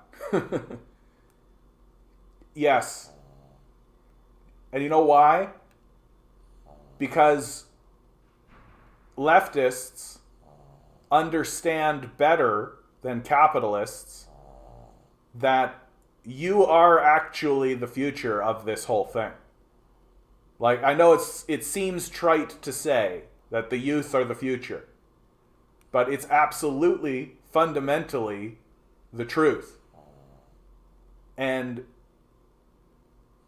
you could take a look at this picture right here. There are a lot of middle-aged folk. A couple of younger people, but not much younger. Right? I myself am 40. And I got to tell you, if I held a protest and a bunch of teenagers showed up, I would be singing. I would be over the moon about it. Because the future is the youth. The youth are the future. And if we have the youth on our side, then we win. Literally. We win. How do you get in touch with them? Socialistaction.ca. Join Socialist Action today. Copy. Paste. And these guys will start sending you emails. They'll start letting you know. Barry is very, very articulate and very connected into the protest world. A lot of the times when I report on protesting, it's because Barry has given me that information. They run their own YouTube channel where they do things. I think they're literally doing something today, in fact. If you want to get involved in an organization, I think this is, from what I have looked around and what I have seen out in the world, these are the guys that I have found that I think are the ones that are actually the most serious and the most interested in actually moving the bar in a serious way. There's another organization that has kind of popped up on my radar and shows up to like official events, and that's Fight Back. And I think that they're mainly a book club. I think that's where I've come to with them. If you like, be reasonable. Don't call it a late hour. I think Barry would rather like to hear from you. Email's probably a good start, dude. Email's a good start. Nice and safe. And in the email, ask if you can call them. I think Barry would love to hear from you. Like, for real. And actually, Command Genius, for someone like you, for someone who's in your position, from the stuff that you're telling me and what you're experiencing, I think being connected to an organization like that would be a good thing for you. Oh, by the way, Sigma, good to see you, bud. Good to see you. I think it would be good for you, especially as a young person who's feeling alienated, who feels like maybe you don't have a community, maybe you don't have a group, maybe you don't really know, right? If not for them, for yourself, and I think it would be good to get connected to a group that is a bit more like, I value what I do, but I'm like the voice in the wilderness, like really, like I feel like I'm just like the signpost that should the revolution occur, I would not be the vanguard. It's more likely that these guys would be the vanguard. It's more likely that should a vanguard party show up in Canada, it will look something like this.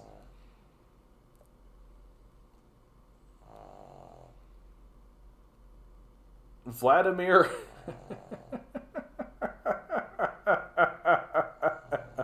I feel like you got me last time with this name, dude. Vladimir I. Longdong. You know why I love this name, dude? You know why I love this name? Is because you get me in the first half, right? And you have me saying the word Longdong before I even know I'm saying it.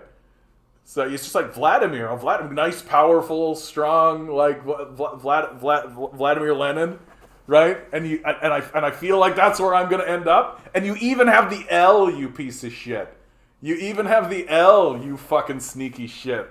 So I'm like Vladimir I. Longdong. It's such a well put together dick joke, man. Like I'm very impressed by it. I gotta tell you. Yep, you tried with an organization, blew up in shit twice, and then disintegrated. Sounds like leftism to me.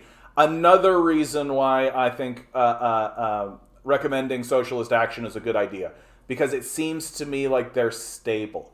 They've got a stable core. They understand how to structure. They're a group, and they're unionists as well. So they really understand organizing. They really understand how to, et cetera, and so on and so on. Command Genius, here's my message. Hello, I'm 14 years old. Would like to join the organization. I hope you can take me seriously due to my age. Mention me. Name drop me. Say that the Canadian commie sent you. No bullshit. Yeah, bless this youngster, like for real. Yeah, I'm right there with you, Compton. Like,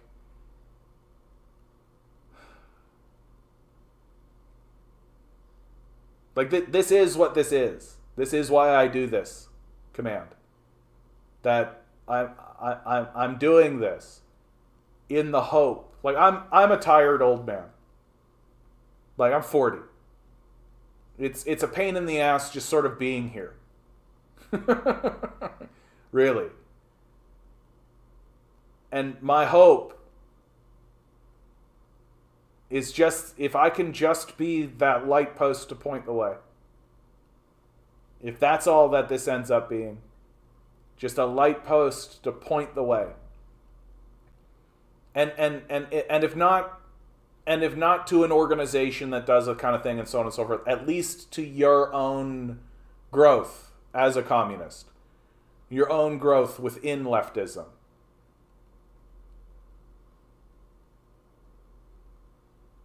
That's worth it.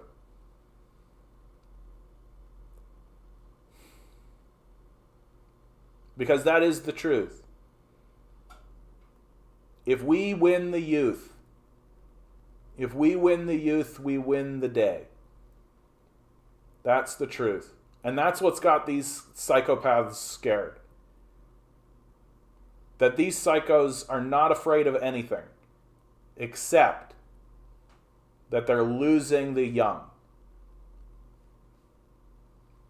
That the young don't see them as allies. And that's why we're winning.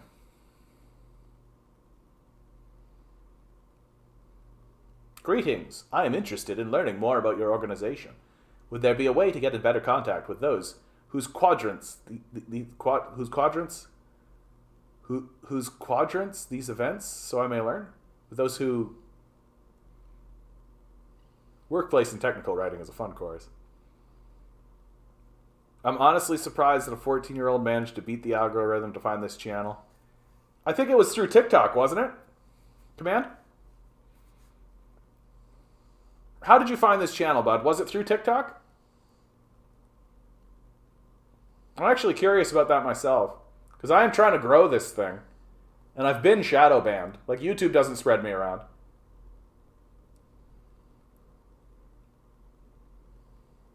Yeah, don't lean on your age too much. Just mention your interests when they get to know you. It will be chill, yeah. Yeah, TikTok, see? I've got some people in the chat who are like, I don't like it when the TikTok thing happens.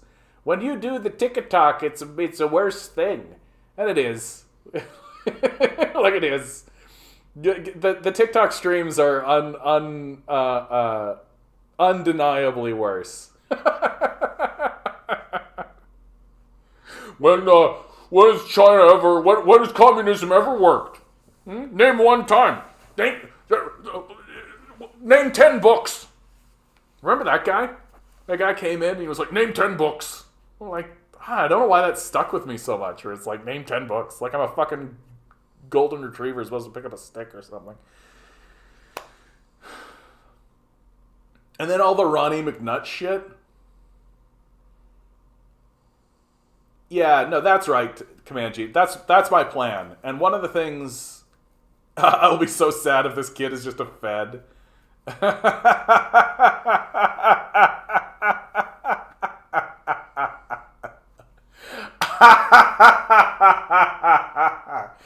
Command Genius is just a spook. He's working for CSIS. And he's like...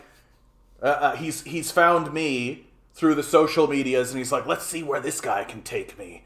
And then, and there we go, and then we'll get infected in there, and then we'll ascend the ranks, and we'll take that over. This is the greatest psyop of my lifetime. Fantastic. Honestly, if that's the case, great. That sounds fucking great. No, I think the strategy with the TikTok streams is I like what I'm doing, where I'm streaming on YouTube mainly, but then TikTok is here, right? And I don't really talk to TikTok.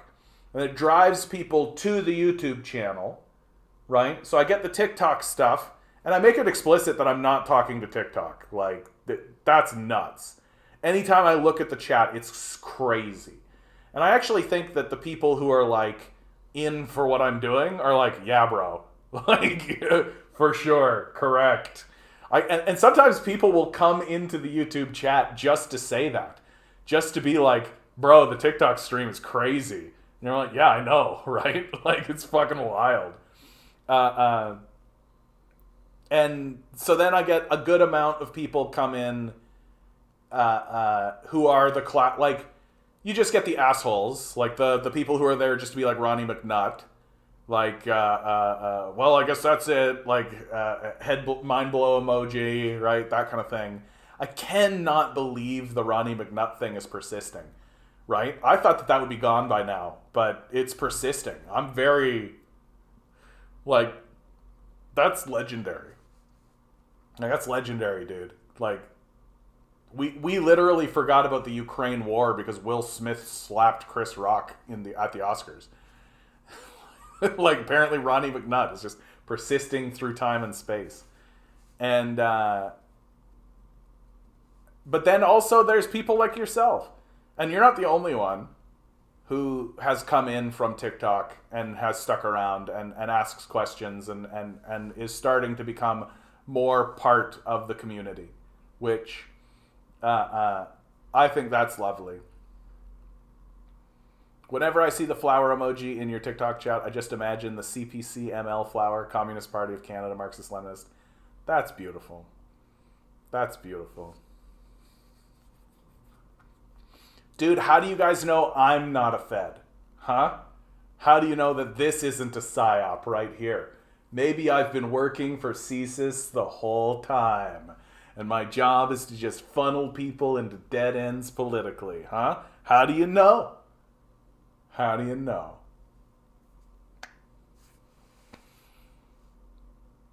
You know. Like, can you imagine? Can you imagine? It'd be like some Kaiser Sose level shit right there. I'm like the greatest actor that ever lived. Oh my god.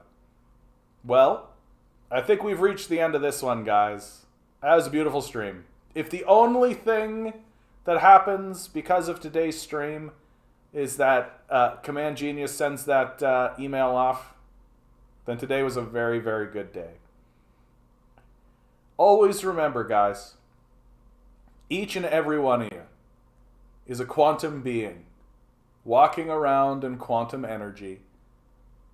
These billionaires are spending hundreds of billions of dollars in the hopes you'll never realize it. You'll just stay the good little commodity they need you to be. Revolt, rebel, repent. Good luck. We're going to need it.